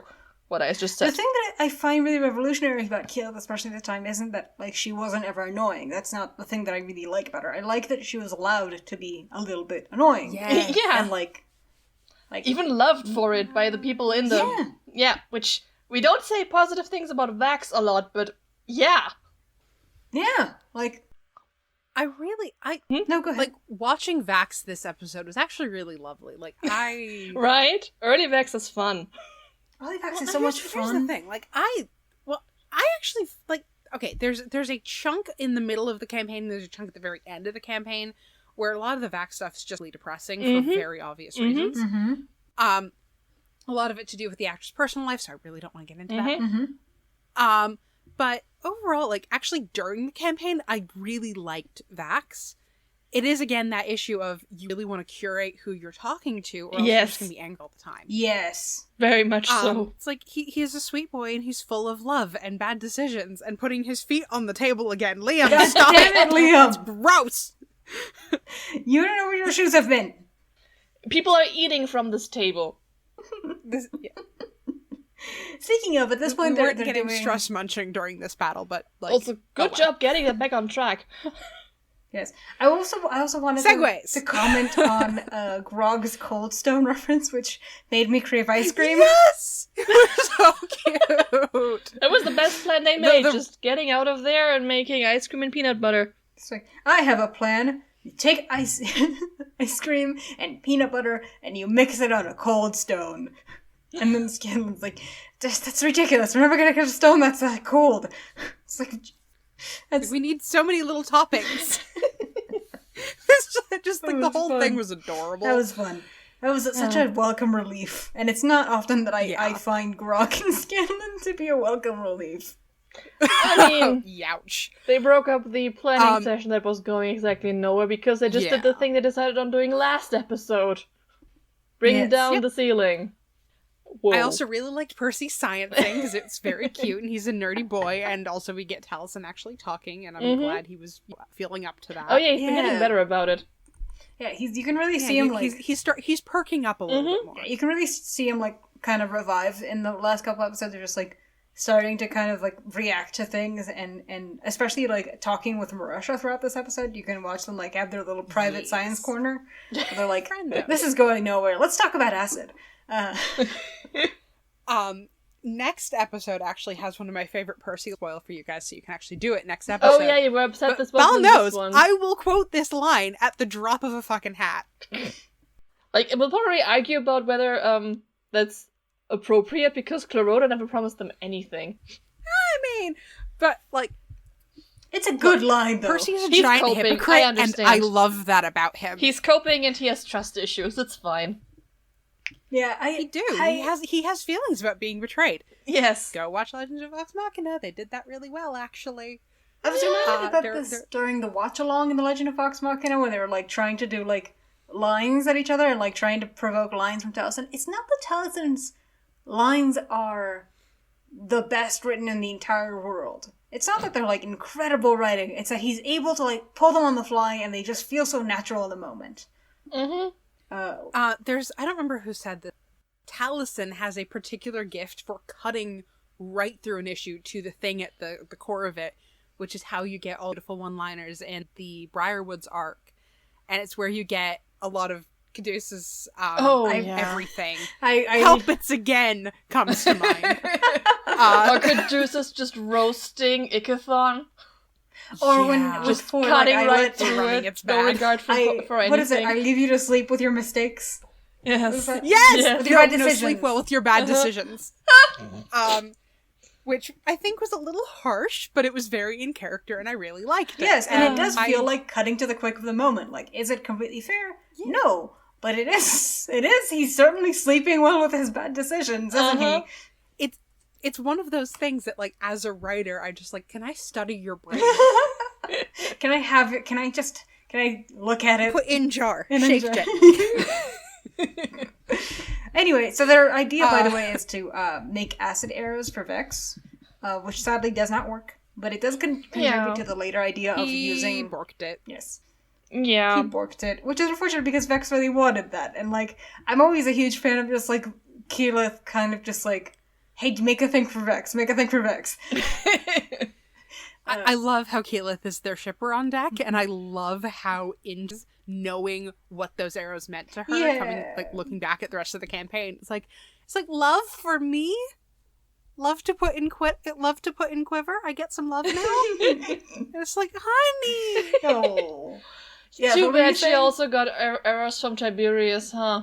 Ugh.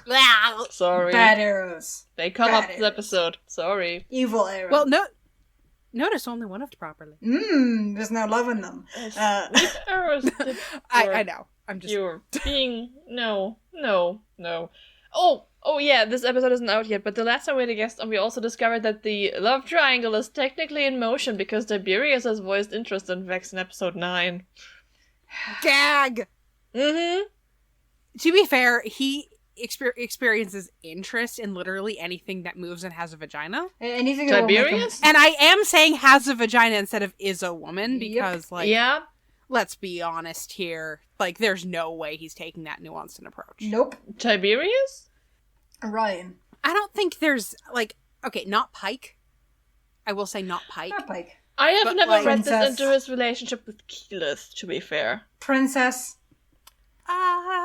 There's a little fussing, I think, around the nation of the lightning glove. Like, Okay. I side-eyed that a few times. I'll keep I an think, eye out, first but time I was like their watching it. relationship to me has always read very like.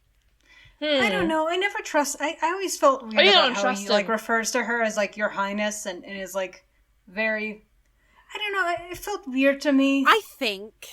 I don't know if it was specifically romantic or sexual. I think it was very much like... Trying his luck. These are the characters I can objectify, and then here's going to be the princess to my noble main character, and Huh. Yeah, Yeah, I I can also see that. don't Really... wanna- if we want to talk about the extension of the main character syndrome, Oh, we get there. We'll have Yeah. time today. Anyway, Yes. I honestly, I would have to do more actual one to back this up properly, but like, We'll think of you you when we look do at it. that or not. It's okay. It also contributes They're gonna to the characterization of Percy as the anti-Tiberius. Oh yeah. he's a good boy. Oh He's a yeah. good boy, and all of the... It's not that he has a crush on every single girl, it's every single girl at some point have a crush on Every him. single crush person on in him. that party has a crush on him. Yeah. Except for maybe Grog.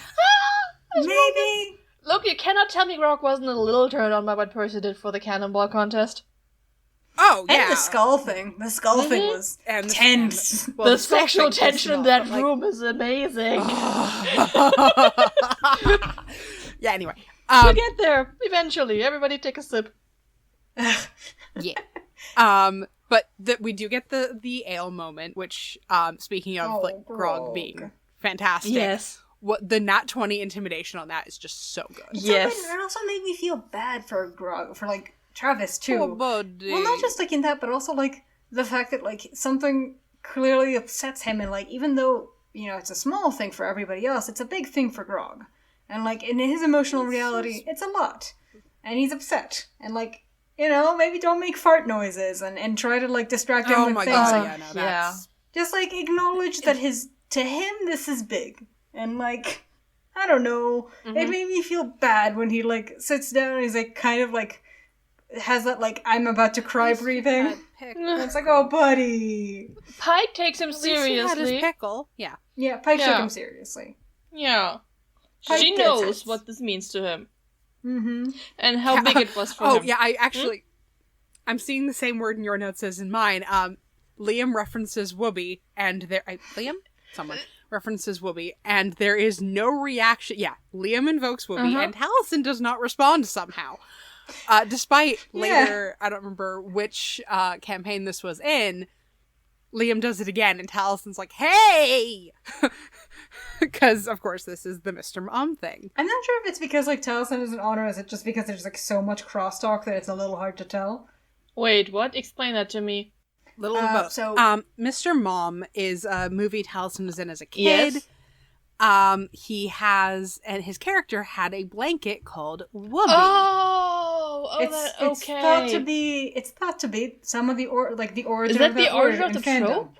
Oh my god. Yeah, and in 133, we get a did you use Whoopi intentionally, and like it's a whole thing, and Talison's just like, hey, but jokingly. Huh. I did not know that. I just noted that they named the cask Whoopi here, and that makes a lot more sense in context. Yeah. They have him sing on the carpet. Aww. Orion is a piece of shit. Yeah. They come up with sort of the decision to turn the Fomorian into a mouse and put him during this. They don't really. They do talk about tying the poor buddy to an arrow. Yeah, they don't decide what to do with him yet, but like they have like one of three ideas. One of them is like to drop him into the Illithid city and have him like take care of the Illithids. Which wouldn't have been a bad idea. Which isn't a bad idea, but I think like the problem was that Clarota wasn't a fan. Yeah. Clarota said no. Yeah. Another option is to literally physically drop him on that and like the platform and Kavarn. And the thought that they sort of come up with for the moment is just like, let's have him in our pocket and just sort of have him as like an emergency. Like, yes. Emergency mouse. In case of emergency, pull mouse. So they must be on the next day already. Yeah, they slept next to this thing. Yeah. Okay, because polymorph wouldn't last. Yeah, okay. They also take like a 10-minute break, which I thought was very ambitious. I think it was longer than 10 minutes. It was also longer than 10 minutes. They're also like, oh, you thought this was going to be the halfway mark, huh? Yeah, this was like a point I wanted to make earlier where like they have stopped playing you those character intro videos that add nothing for anyone at the beginning of the episode, but they do still play it during the break, and they make one full run and get halfway to Pikes a second time before the episode continues. Something Frostwheel. Something. Ah, boy. And after a great deal of kerfluffle and no one understanding how a frickin' fly spell works, or concentration, or anything. Which one of them made the comparison to the logic puzzle about the cabbages? Or was that on the Elden Ring one shot only? No, they made the same thing of just like, this feels like, I think Laura says, I think this feels like a brain puzzle, I think is what she says. Yeah. And they get everyone to the ziggurat. Yes, yeah. They have to go twice to get all the groceries on top of the ziggurat, but they managed to get there. Kima has been having an existential crisis this entire time. It makes them do like a team building speech, and it's like, we're going to die, but it's going to be worth it. They do put hands in the center. It's so cute. They do. Marisha makes a show out of doing it reluctantly because Kima started it. So they become friends during this fight. Keyleth was more trusting of the freaking mind flare. It's such mind flare. She has a thing for sad boys. She loves a sad boy. Oh, Kiki. I don't even think you can call him a boy, but like same parameters apply. Anyway, Kim was having a nervous breakdown. The main thing with like the getting everyone across is the trinket. You can't leave Trinket. Yeah, Trinket needs to fly. I will say that one of my favorite quotes in this is like Kima in her speech going, I know I will not survive this, and then Taliesin saying that, and that's why you're coming on the second carpet trip.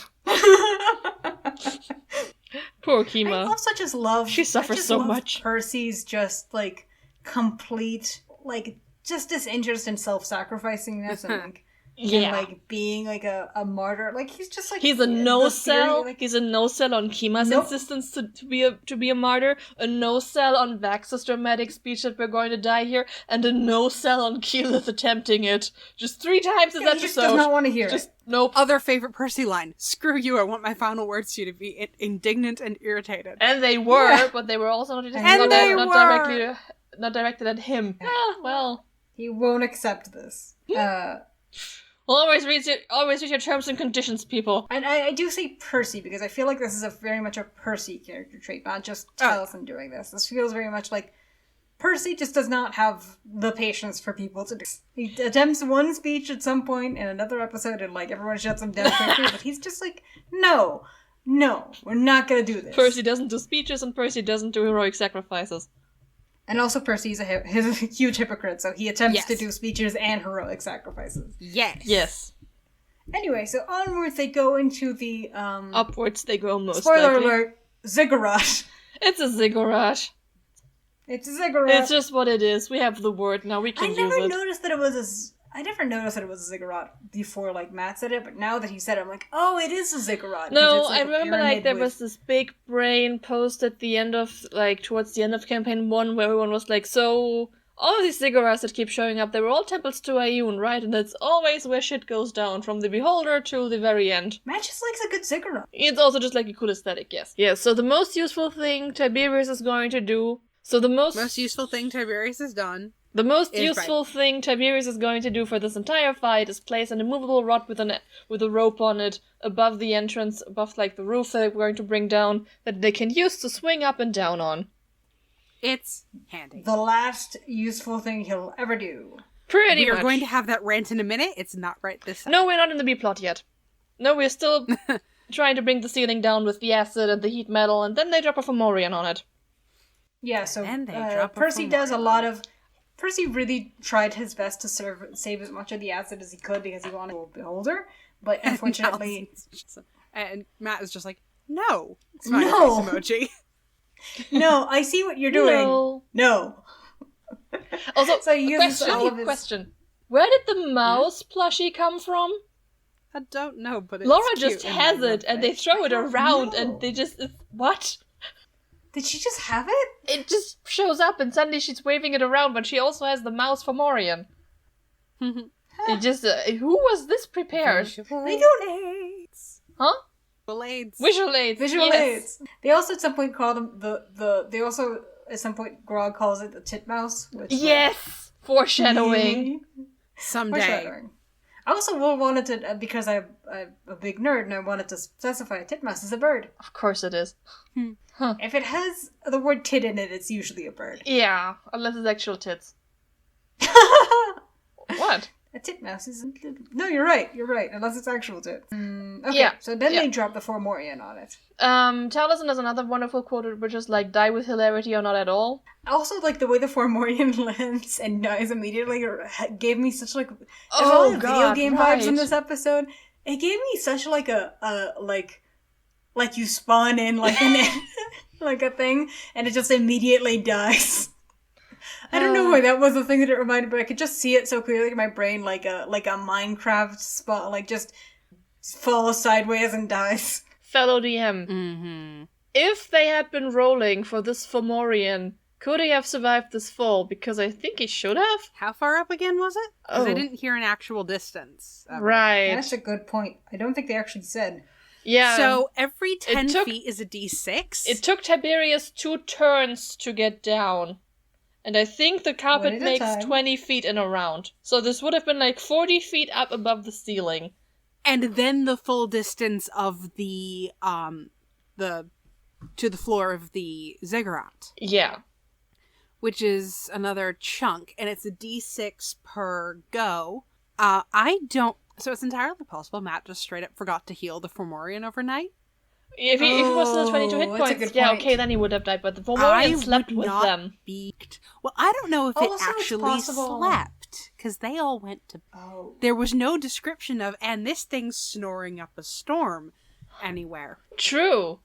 Okay, so it is entirely possible Matt just straight up forgot and looked at the last hit point total it had, and or that Matt looked at this and went, "I am not dealing with that." That was my theory. That was what I wanted to ask. That this thing died because Matt didn't want a 12th body on the floor.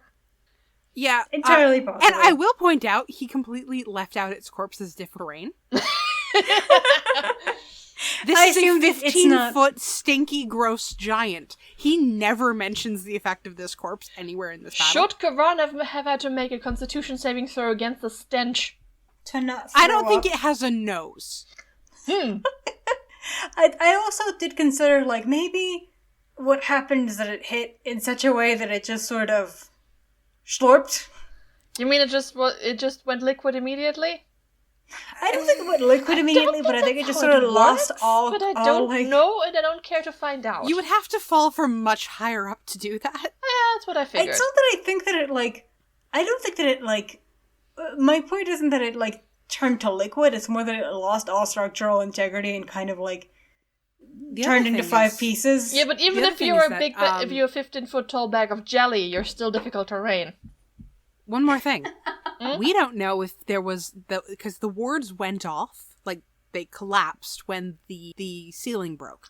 Oh, yeah. We don't know if those wards also did damage. True. Also, next question. Did Kvarn just dodge the entire ceiling?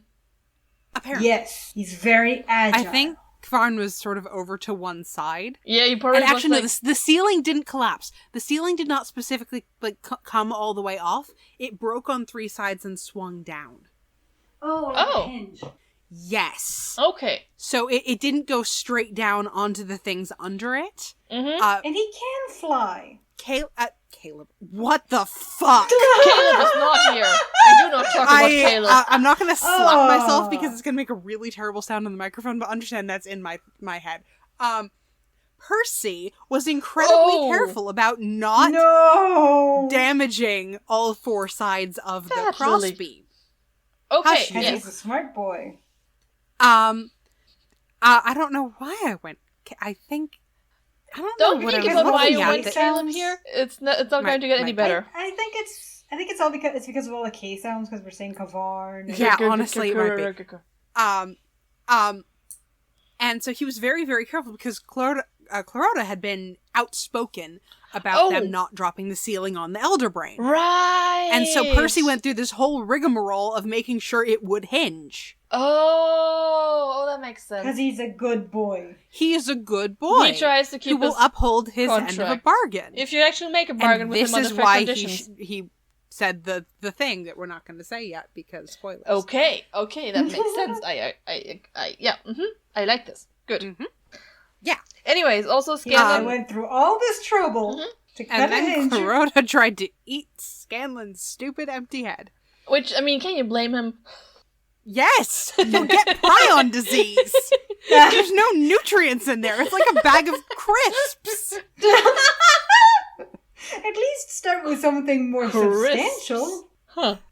I don't know why I said crisps instead of, like, potato chips. Yeah, you just, like, short-circuited my brain that I was in 6th grade again, like, but do you have a British accent? No, I know your time zone. No, wait, what?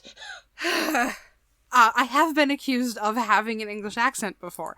But I think, honestly, it's just that the sound of the word crisps is just so good. Crisps. It's a good word. Yeah, crisps. Like a bag of airy crisps. Which I actually haven't played by Wordle today at some point.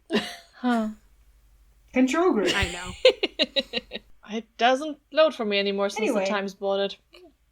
So, we finally go into the B plot. Not quite. Yeah. Don't you want to rant about Scanlan giving out his inspiration dice before the battle?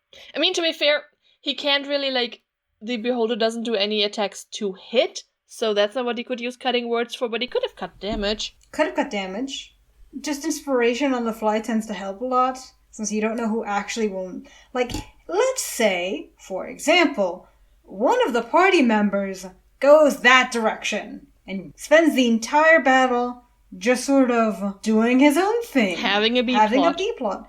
Maybe you don't want to waste your inspiration dice ahead of time on that person. Because you don't know, that's... Because you don't know how stupid they're actually being. But it's just a case of, you don't know how things are going to shake out in the actual battle, just giving your inspiration dice. I think this might be the last time he does it, too. For good reasons. Yeah. Mm-hmm. Yeah, okay, so we are dropping the ceiling. Well, we're hinging the ceiling.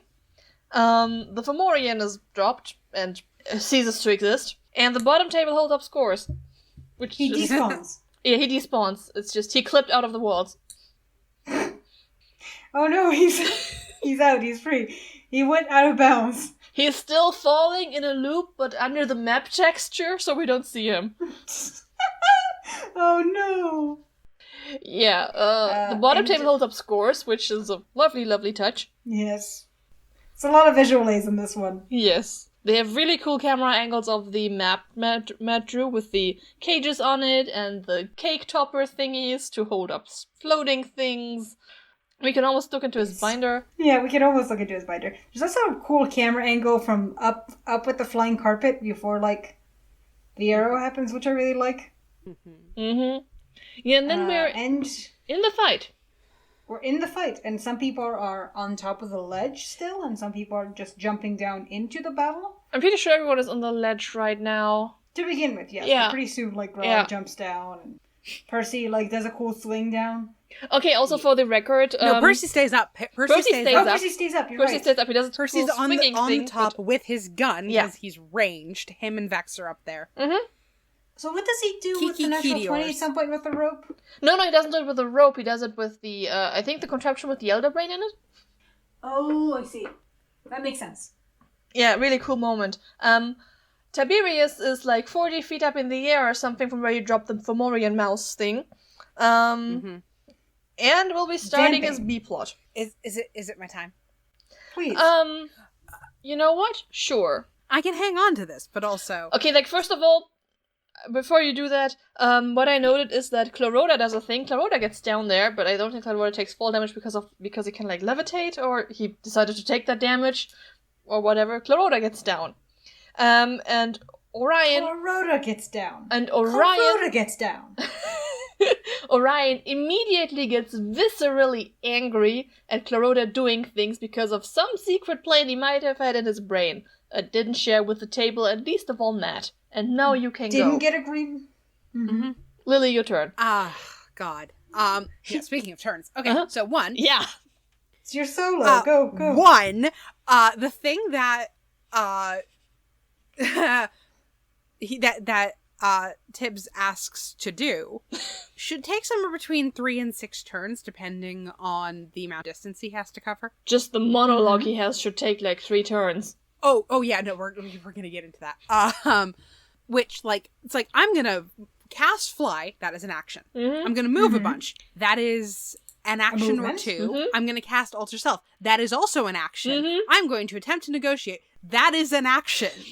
Yes. They're all actions that he attempts to do So I within raise my one estimate, round. it is 4 What to are 6. sorcery points? Sorcery points are my I can do anything I want card.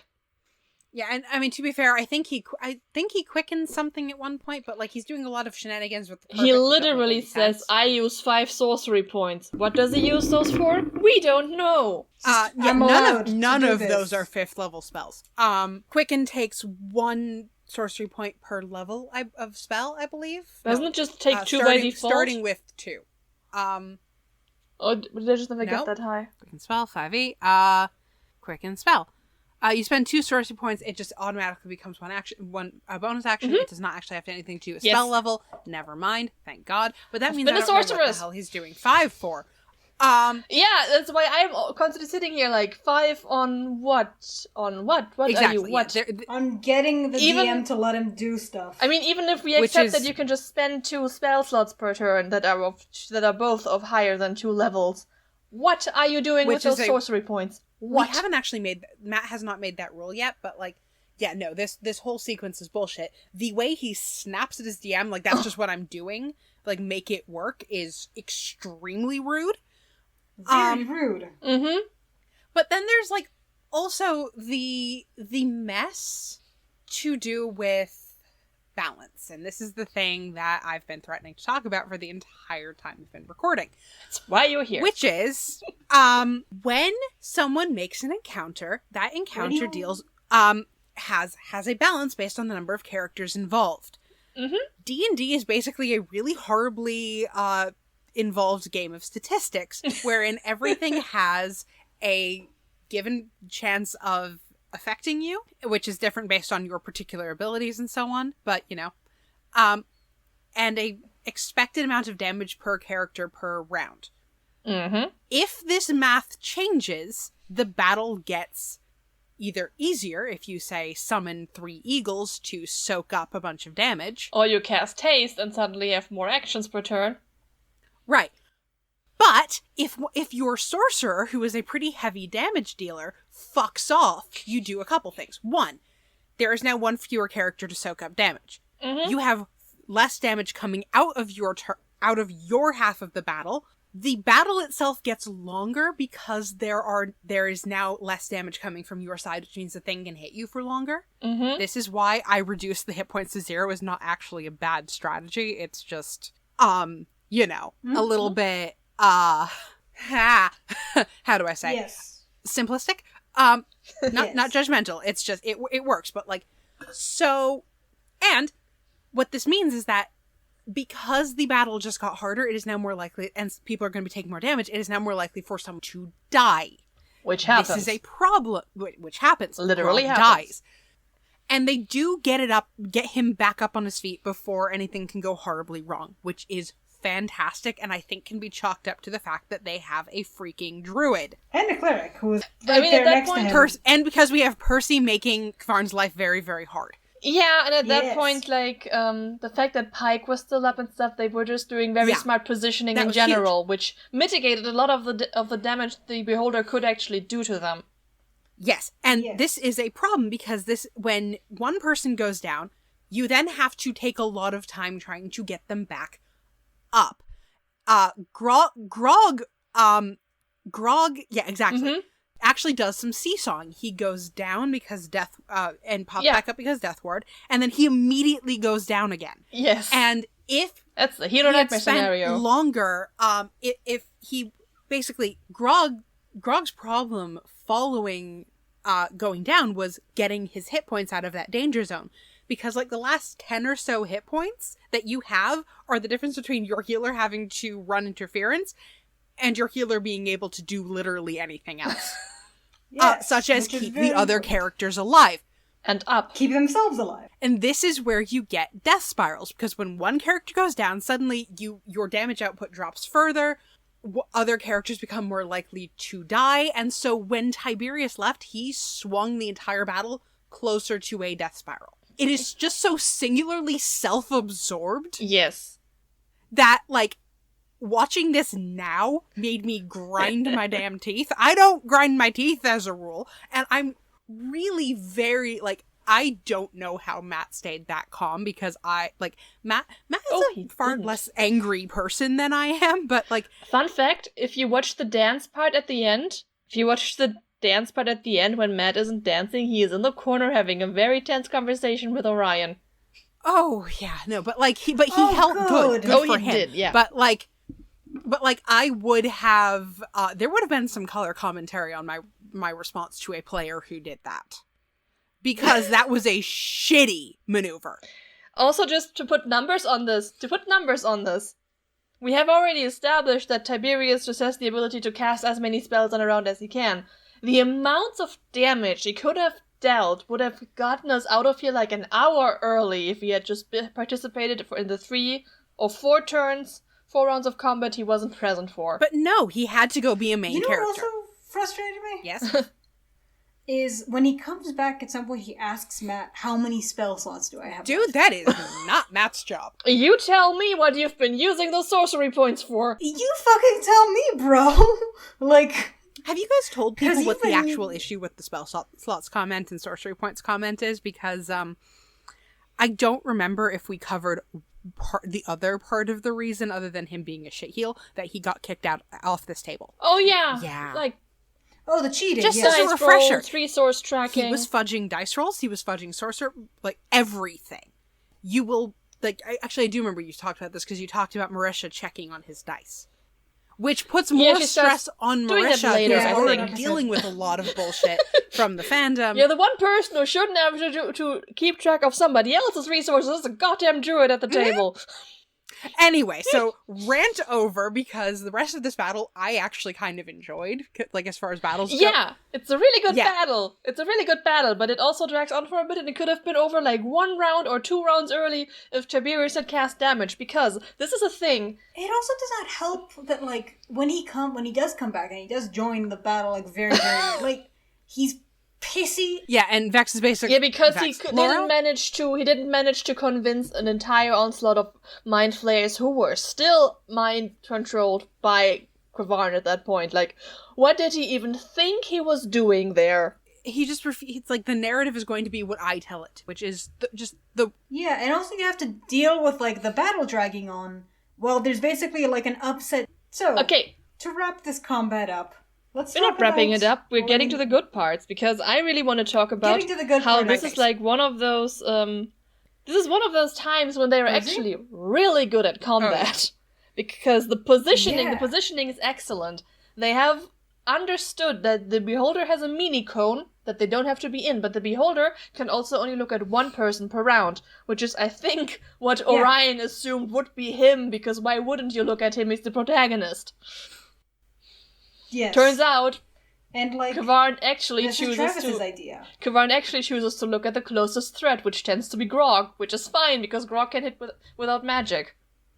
It's amazing how much more God, the moment interesting and a combat can be when, like, you're all willing to sort of make sacrifices for the group rather than, like... Yeah. Because basically that's what they're saying. What they're saying is, like, each person will spread out and, like, take their blows, but, like, for the benefit of the entire group surviving. They also find really creative ways to just kind of circumvent the anti-magic cone. Like, at some point, Grog dangles off of the horn, and then his kicking feet into the big eyeball just means that the big eyeball can't look at anyone for that round. Yeah, God.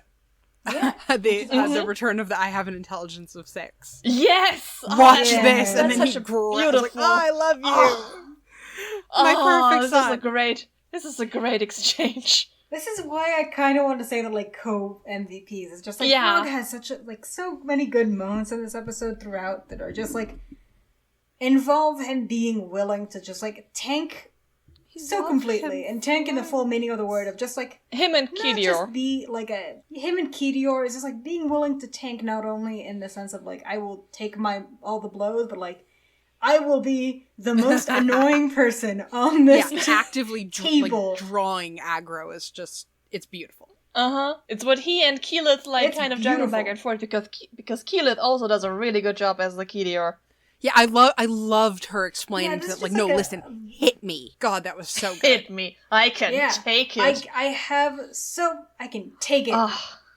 There's just, like, moments in this episode where you could just watch, like, Vox Machina snap into place. Yes. It's like, oh, these people just, like, fight good with each other and, like, have really good chemistry. And I don't think, it does not lost on me. Those moments happen when Tiberius is not at the table. Yes! I want to point out, we were talking about the Revivify earlier, and Okay. I I remember don't the like first time I watched this battle, and Grog died, and I went, wait, what? That can happen? Like, I somehow had not put that together, because I'd never actually played D in my life. I started watching Critical Role because my friend asked me to DM, and I'm like, okay, I don't want to just read the player's handbook. It's boring. I want, like, a touchstone for this, so I started watching Critical Role. The player's handbook also really doesn't tell you how to do it, and neither does the Dungeon Master's Guide. Exactly, so you have to see it in action. Don't learn to play D&D watching Critical Role, Which is why, regrettably, Matt Colville is very good at for getting started in the early start. Okay. This is actually something I kind of want to do with every one of our guests, but, like, how you started watching Critical Role and why you started watching Critical Role. We're doing this now? 2 hours in? no. Well, now you had Okay. it. You had it. But the point is, like, we're watching. Yeah. But I'm watching this and I'm like, wait, sorry, what? He might die? And, like, I hadn't looked up the character deaths yet, because I did do that later. I'm a big baby. I was very, very stressed. Do you know when that was? And just, like, when you started watching? summer before my junior. Okay, so probably because we were in college at about the same time, because we're about the same age. We're the same age. So- Oh god, girl. 2018? No, I'm grooming Something both like of that. you. Oh god. No. Oh, hush. Shush. The whole point, but yeah, no, I was watching it and taking a linguistics class at the same time, and it was just, I specifically remember coming and trying to sneak little bits of episodes in between, like, during the breaks in the class and all that. But, like, when that happened, there was this, like, huge tone shift for me, where it's like, oh shit, this is real, like, these characters, Yeah. like, this matters. And then, like, all the players' reactions of, oh shit, okay, is he gonna be okay, really hammered that home. And it was just, like, tonally a really interesting thing for the battle, and I got way more invested, and I just really liked it. Yeah. Hmm. It's a good.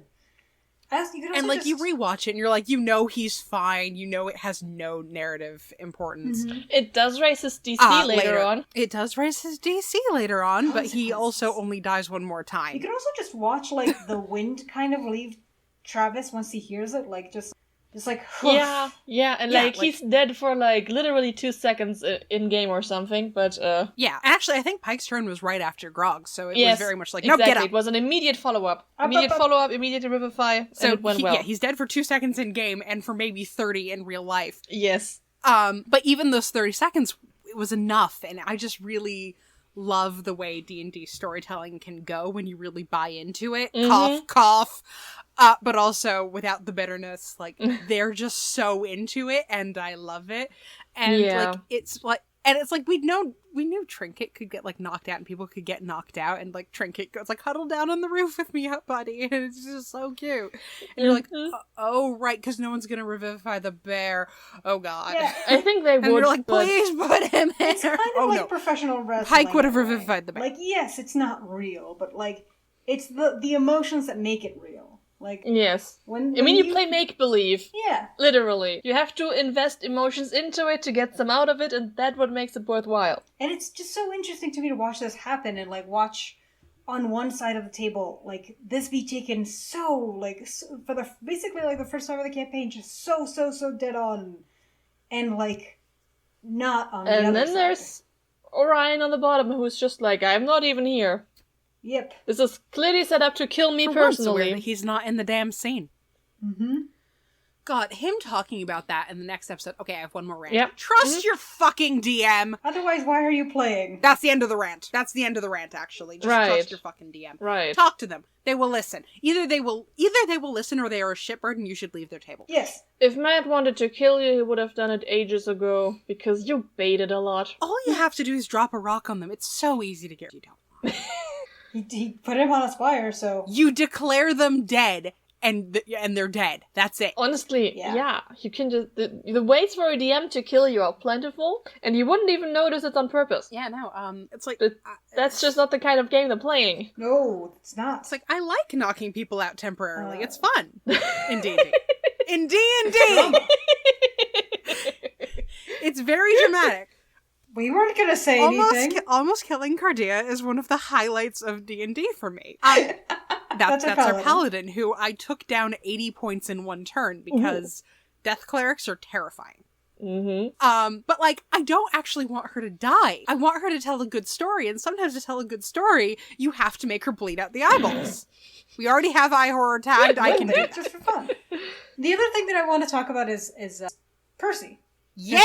Percy, yeah. This could have gone a lot worse if Percy didn't keep shooting Kavarn with a kind of shot that means that everyone has advantage on the saving throws against the eye beams. Yes. That's just... I don't even know if Percy could do that afterwards. He can do something. I'm not even sure if that remained. I think they adjusted it. Headshots got adjust. I mean, he got a resource. I think D&D Beyond has the final version of what the headshot became. I think what the thing is that Percy gets a resource later on with, like, grit points that he actually has to, like, he can... Well, no, he has grit points still, and he says he ran out. During this episode? Mm-hmm. Really? I tried to listen out for that. I did not hear him talk about grit points. Yeah, no, he said I ran out. Yeah, but they took out the headshot entirely. There is a dazing shot. And this episode is why. Actually, no, dazing shot is the evolution of the headshot. When you make a firearm attack against a creature, you can expend one grit point to attempt to dizzy your opponent. On a hit, the creature suffers normal damage and must make a Constitution saving throw or suffer disadvantage on attacks until the end of their next turn. Right, and Matt like flipped it around here because it was the same rule technically by saying, well, this is a beholder. He doesn't really roll attack rolls. I mean, he can bite, and maybe he should have. But he didn't do that, so everybody else gets advantage on their saving throws to even that, like, to make this, like, do a thing. Because Matt... And it just goes... And this is about Keyleth is a very benevolent DM. Another perfectly normal word you have there. That is Latin. Don't blame us. We use Latin too, but not like this. Not like this. But yes, you can watch Matt balance that in real time. Just like... This is not gonna stay. Yeah, we get a version of it against Silas. I remember it being a big thing in the first encounter with them. It's actually the moment I went from watching kind of casually to, no, actually, I'm not looking away from the screen anymore. I was working on a cosplay. Percy does the thing. I'm not going to specify. And my head came snapping up so fast I almost gave myself whiplash, and I dropped a bunch of beads all over the floor. Oh! Oh no, the beads. I was working on a Poison Ivy cosplay. I was putting yellow and break up the green, make it have some sparkle. And I dropped them. Oh, because no. that was the first time Taliesin ever got really properly loud other than cheering over the grenade. Yeah, we talked about this, I think. We might have. Well, also Traitor, but even that wasn't that loud. I mean, times is... I think in episode 7 we have like a discussion about how usually when they're yelling, it is stage yelling and you feel safe. Unless Orion is the one who yells because he doesn't have the safety filter and also circumstances. But every time he yells, it's like visceral and you kind of be like, oh. And the only time like this line is crossed by anyone else is by Taliesin in that moment you're referring to. And by Travis with the Fixim very late on. These are the only two times the yelling is...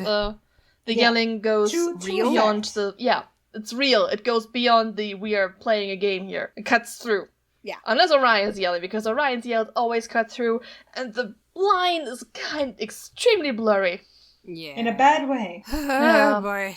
I want to talk about Kima. Kima goes into this knowing she's going to die. She doesn't, but... She flings herself down that rope they have, the only useful thing Tiberius did all episode. Anyways, so what I want to talk about. Shit is happening. Kima goes in there thinking she's going to die. She Tarzans down that rope with no regards for anything. And then does a little bit of healing, because she's a paladin, can do that. And then just yells at people to make the beholder come to her, because floating enemies are her worst nightmare. And... Oh, yes. She is 3 feet tall. Yes, she's 3 feet tall and has no range. This is the paladin struggle. I feel her. I know how it is. And this is the first... She hates things that This is the first time Kima and Keyleth interact positively with each other, because at one point, after Keyleth already threw Grok at the beholder, she also throws Kima at the beholder. Kima gets in one hit, falls down, takes damage. And it's a good hit. Poor Kima. I imagine so many times just like Kima in bed lying next to Allura, and I was like watching her like kick around in her sleep. It's like, oh, she's chasing a beholder. Oh, is it a dragon again? It's a dragon again. She tried. It was a good hit too. Like she did a good hit, but it's just like the nature of just like fails the dexterity check to land, fails the check to not be turned to stone. Like, oh no. Oh, Kima. Oh, Kima. If this was a TV show, this would be where you die. I mean, she wants to, sort of. She's ready to. She thinks this is the meaning of this, but nope. No Hamlet death for you. Not here, not now. Okay. Any other highlights y'all wanna tackle? My personal highlight was that Travis made a gymnastics reference when he called himself Carrie Strug. Oh, right, because gymnastics are. Who was Carrie Strug? She was basically the one who won the US, their first women's team gold medal in the Olympics of 1996. Yes, back when they had 7 girls per team. And what Travis is referring to is how she needed to do a good vault for the US to beat Russia. And the first vault she did injured her foot. But her coach, who is a scumbag asshole who was banned from working with girls later on, and who built an entire abuse empire with his wife and their doctor, good God, told her to do it anyways, so she landed a second vault on one foot and had to be carried to the podium because she was so badly injured. But she won the gold medal, so everyone is like, yeah, what a hero! Instead of being like, this miner just risked a really serious foot injury for a shiny piece of metal. And that's gymnastics! You think figure skating is fucked up? Gymnastics did the same shit before, just that they already made it a rule that you have to be above the age of 15 to participate. It used to be 14. Carrie Struck wasn't 14, but another girl who was also having lots of abuse happen to her on that team was. Gymnastic tangent over. Anybody else want to talk about anything? Yay! Lily, is there anything you want to talk about? Hello. No, the phrase fucking bloodborne ass second form is word for word in my notes. Yes. Okay, so... The bloodborne, yes. Well, I do want to say that Vex got the... First, I do... How do you do this?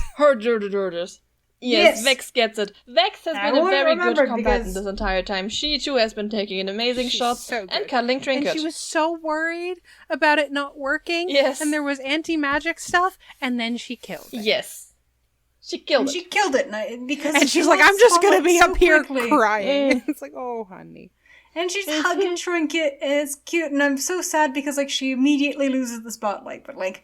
It's a good... Lizard man, anyway. Lizard man who comes back at this point and Vex like, calls. You could just tell. Like, oh, you're back now. You're just going to get the final blow. Yeah. And, like, you could tell, like, the atmosphere on the table changed. Like, at the moment, I want to call it this episode as, like, Orion chose to try to save Tiberius. Mm-hmm. Oh, sorry. And in doing so, he kind of killed Tiberius. Mm-hmm. Because from that moment on, dead to everyone. He was just not he was... Yeah, you could just tell, like, when he comes back, like, no.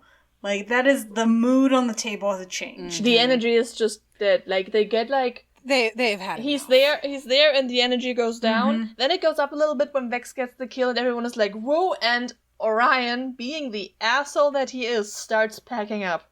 He just... they start describing how do you want to do this, and he just starts packing his things, putting cups into cups, zips things closed like a kid at school who knows it's only 3 minutes left until the bell rings, and it needs to let everybody else know too. Yeah. Ugh. Yes. On a better note, we do get Sigil. Yes, Sigil! We get Sigil in this episode, and it made me Clarota does some Sigil stuff. Clarota also, at one point, tangles tentacles with eye stalks. Which is a very fun image, and also maybe a mating ritual. Hentai? It might be softcore. Do we have to warn for this? Which I think gets us to the end of this episode. Yep. Yeah. Well, that's a failed divine interaction. Divine intervention. Do we want to talk the divine that? Intervention. I did actually have that on my list, which basically can be summed up with, this has a 10% chance of success, so it's kind of adorable, tactically frustrating. Character-wise, it makes me very happy. She has faith. Pike is just... She has faith, and she's a little overwhelmed, and she's a very small gnome, and by heck, she really wants her goddess. And the fact that it does eventually pay off, spoilers, is really lovely, but this episode is no. Serenray's watching you. She's just not going to interfere. She's just watching. I do like... being entertained by the combat. I think Matt called it you got this. And she was like, no, I don't. No, you do, really. You do. Serenray's over by, like, the table with all the other parents, like, holding, like, wedges of oranges and, like, juice. It's like, you got it, keep going. This is going so well. You're doing so good. I mean, she did do resurrection and a War God's blessing, so Serenray has done part of her part. Serenray drove her to the soccer game. She's got orange slices. He's gonna take her. She's got orange slices. She's standing around just like, yeah, you got this. Anyway, so yeah, that's pretty much the end of the combat. They take off the horn. Mm-hmm. They take the horn off of Orion does get to kill it. They kind of end, unfortunately, and they kind of end the session with this sort of like question mark because they still haven't taken care of the illithids, and those are swarming. Like the other brain is free and starts glowing again. And there's still a bunch of illithid about to swarm the room. Yeah. And we end with that sort of like... Technically we end with Marisha yelling not yelling, but snapping at Orion to not be so poopy. Which... Mm-hmm. Yeah, she calls him poopy several times. It's a good... So valid. It's also... It also gives me like so much Schadenfreude to watch, like... How is it pronounced, Yara? Schadenfreude? Schadenfreude. It gives me so much Schadenfreude to watch like... Close enough. To watch like a really angry man just be treated as he deserves, which is like a poopy Yeah. toddler who's throwing a tantrum. He literally just took his ball and played by himself. Yeah, and just be like, can you play with... Okay, you don't need to be so poopy. You don't need to be so crabby, Mr. Angry. And it's just like, yeah, that's what he deserves. To be treated exactly as he's behaving. Alright, also, after this episode, like, the episode isn't actually, like, the actual content is actually 5.5 hours long. The last hour or so is them reading out donation messages and then having a dance party. This is not Dance Party with the Cast Part 2. Unfortunately, the only cast members who dance is Taliesin. He dances a lot, actually. He does a bit Macarena. He dances with Erika Ishii. It's adorable. Yeah, I noticed that Erika Ishii was there. I was like, oh my god, I forgot that she was here, like, since the beginning. Was. She looks like a baby. She's so young. She doesn't look anything like Erika Ishii. Should have looked up the pronouns beforehand. She, they. Okay, good. I follow Erica on Instagram, so... Okay, so they were just there from the beginning. And pre-shaved head. Yeah, they were which there is a from the little bit beginning. odd to see. Like, I only know Erika Ishii now with a shaved head, which Taliesin did live on stream. Yeah, I remember that. Which is beautiful. Yes, it just encapsulated their friendship as much as that clip of her playing the violin at him from across his, like, backyard during early pandemic times. Yeah, but Taliesin dances, Matt dances, and Marisha twerks across the screen one time, and you can watch them having a talking with Orion in the background. But this isn't a cast dance party. So watch it if you feel like watching people dance. It's a crew dance party. But it's more about the crew, yes. Mm-hmm. Yes. Which is deserved for them, like, I guess, because they did stay late for, like, the first time. Oh, boy.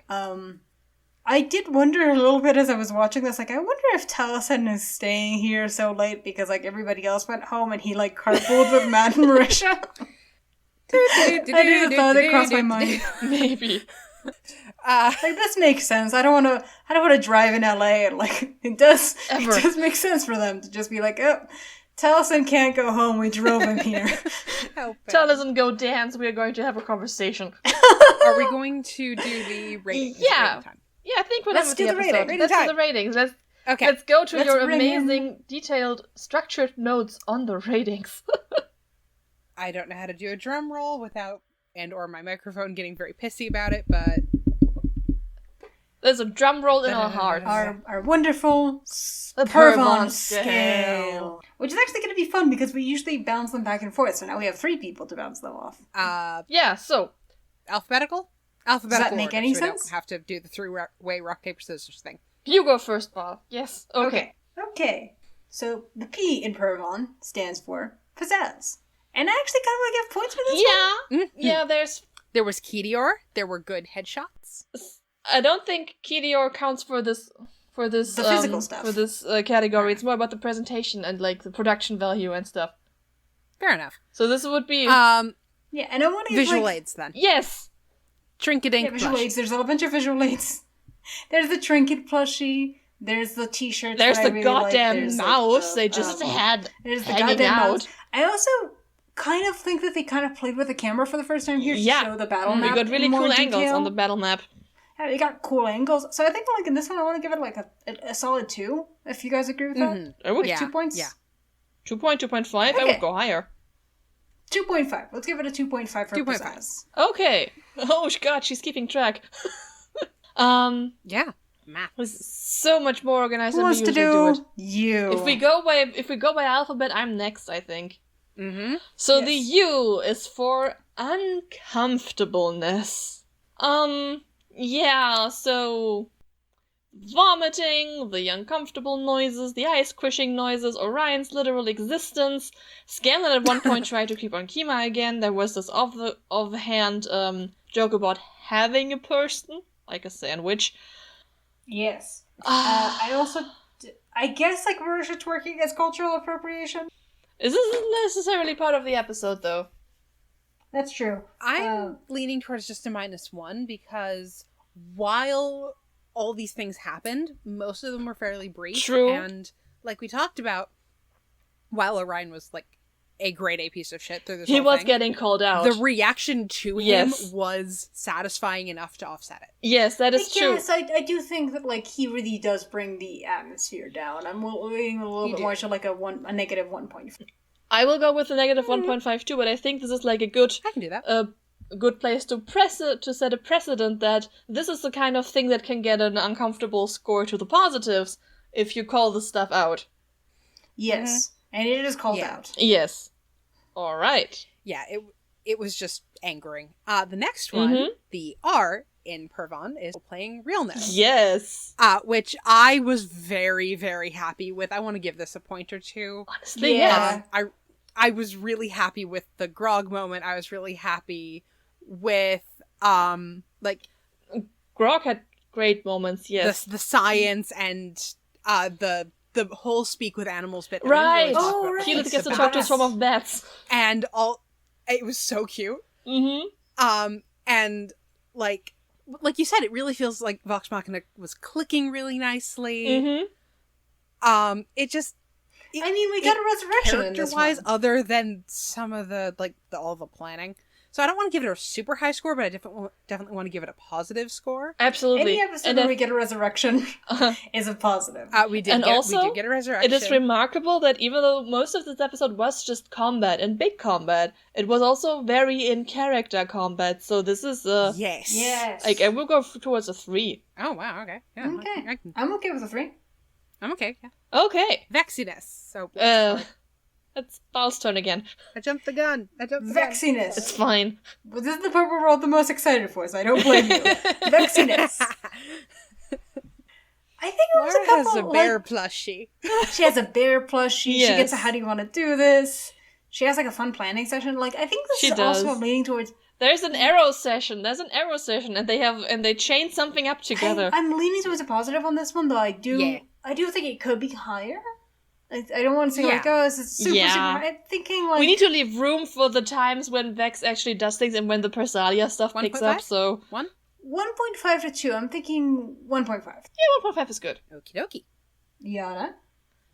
Okay, the A is for action, which I mean, it does drag on a little bit at the end.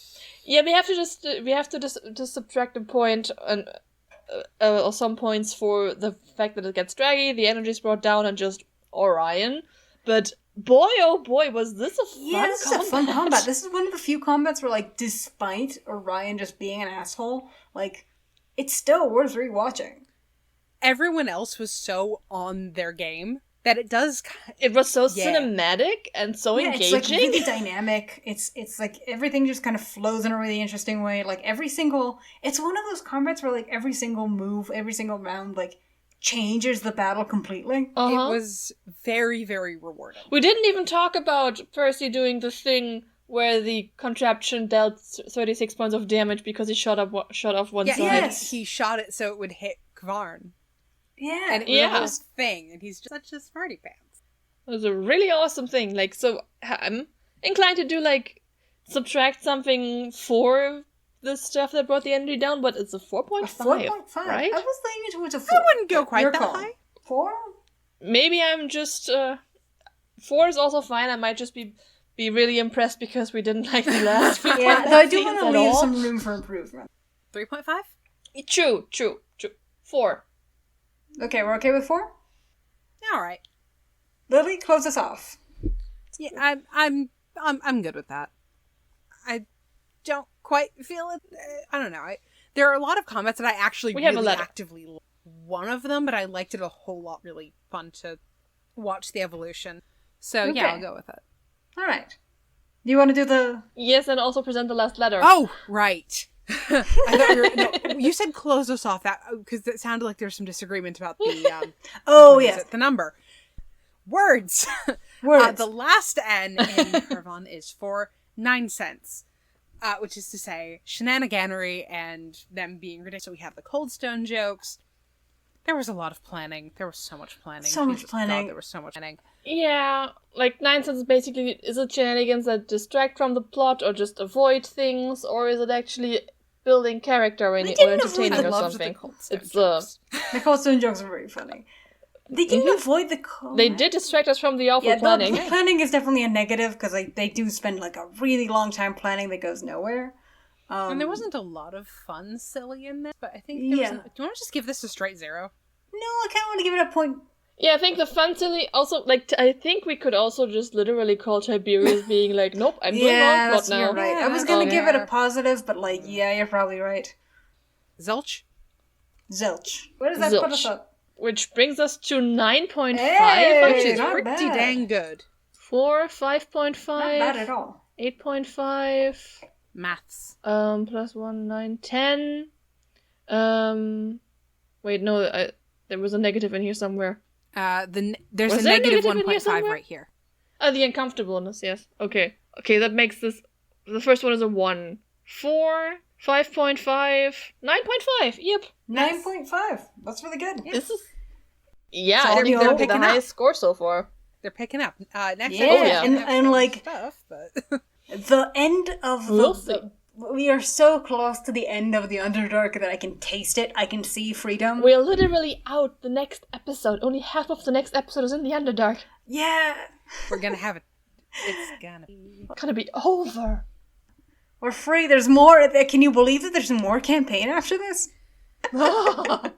Can you believe All the right. good part is after this? Well, Trial of the take. Yes. the better part, it just like, it gets better for the next 70-ish Zara! episodes. Okay.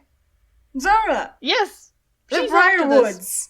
My evil parents. Yes. So thank you very much for joining Thank you us, for having me. Lily. You were a pleasure to have. Yes. If you Lily, ever do you want anyone to follow you on any social media? If they manage to find me, which I'm imagining I'm gonna get tagged in something. Yay! Cool. Yes. Only if you want to be. Fair warning, I only talk about Critical Role when like my friends do something fun with it. I've been in C-drama hell for about 2 years now. Be warned. It's good C-drama hell. She's worth following. It's guys. fun. And I do have all my okay. old Persalia stuff that you can. Detective into. Yeah. It's an We enrichment puzzle. Go find it. We will work out what I actually tag of you where I have on a later date. It's a thing. And in like if, June or something when this episode comes man. out. and if at some point you want to join us We're again on a for a delay. later episode, do let us Yeah. know. We'd love to have you I back. Yes. will absolutely talk to Yes. you about that one. Alrighty. All right. All right. Other than that, guys, special thanks to the 3 patrons we have now. There's Yay! been growth. There's been an increase. Might have been a decrease in the 3 months between recording and publication. Who knows? But right now Who it's knows? 3. We're very happy about that. Thank you very much So to we have Lafia for the art. So we have a Patreon where you can support us. There will be bonus episodes on there. Then also follow us on Twitter and Tumblr and YouTube and on all those podcasting apps you can access. It really helps us out with the visibility. Thank you to Lafia for the art. Thank you to Current Sun for the music. That one, yes. Sorry. I don't know who else we're supposed to thank, so thank you, audience, Mwah. for listening. Thank you, audience. Thank you, phone battery, for lasting this long. Oh boy. And what is our opinion in this episode? Our opinion in this episode is that the protagonist is in the eye of the beholder, which in this case means it's Grog. I have made the case for that before, and I Yes. will again. All right, thank you guys. Okay. Bye. Thank you guys. Bye. Da, da, Da, da, da, da.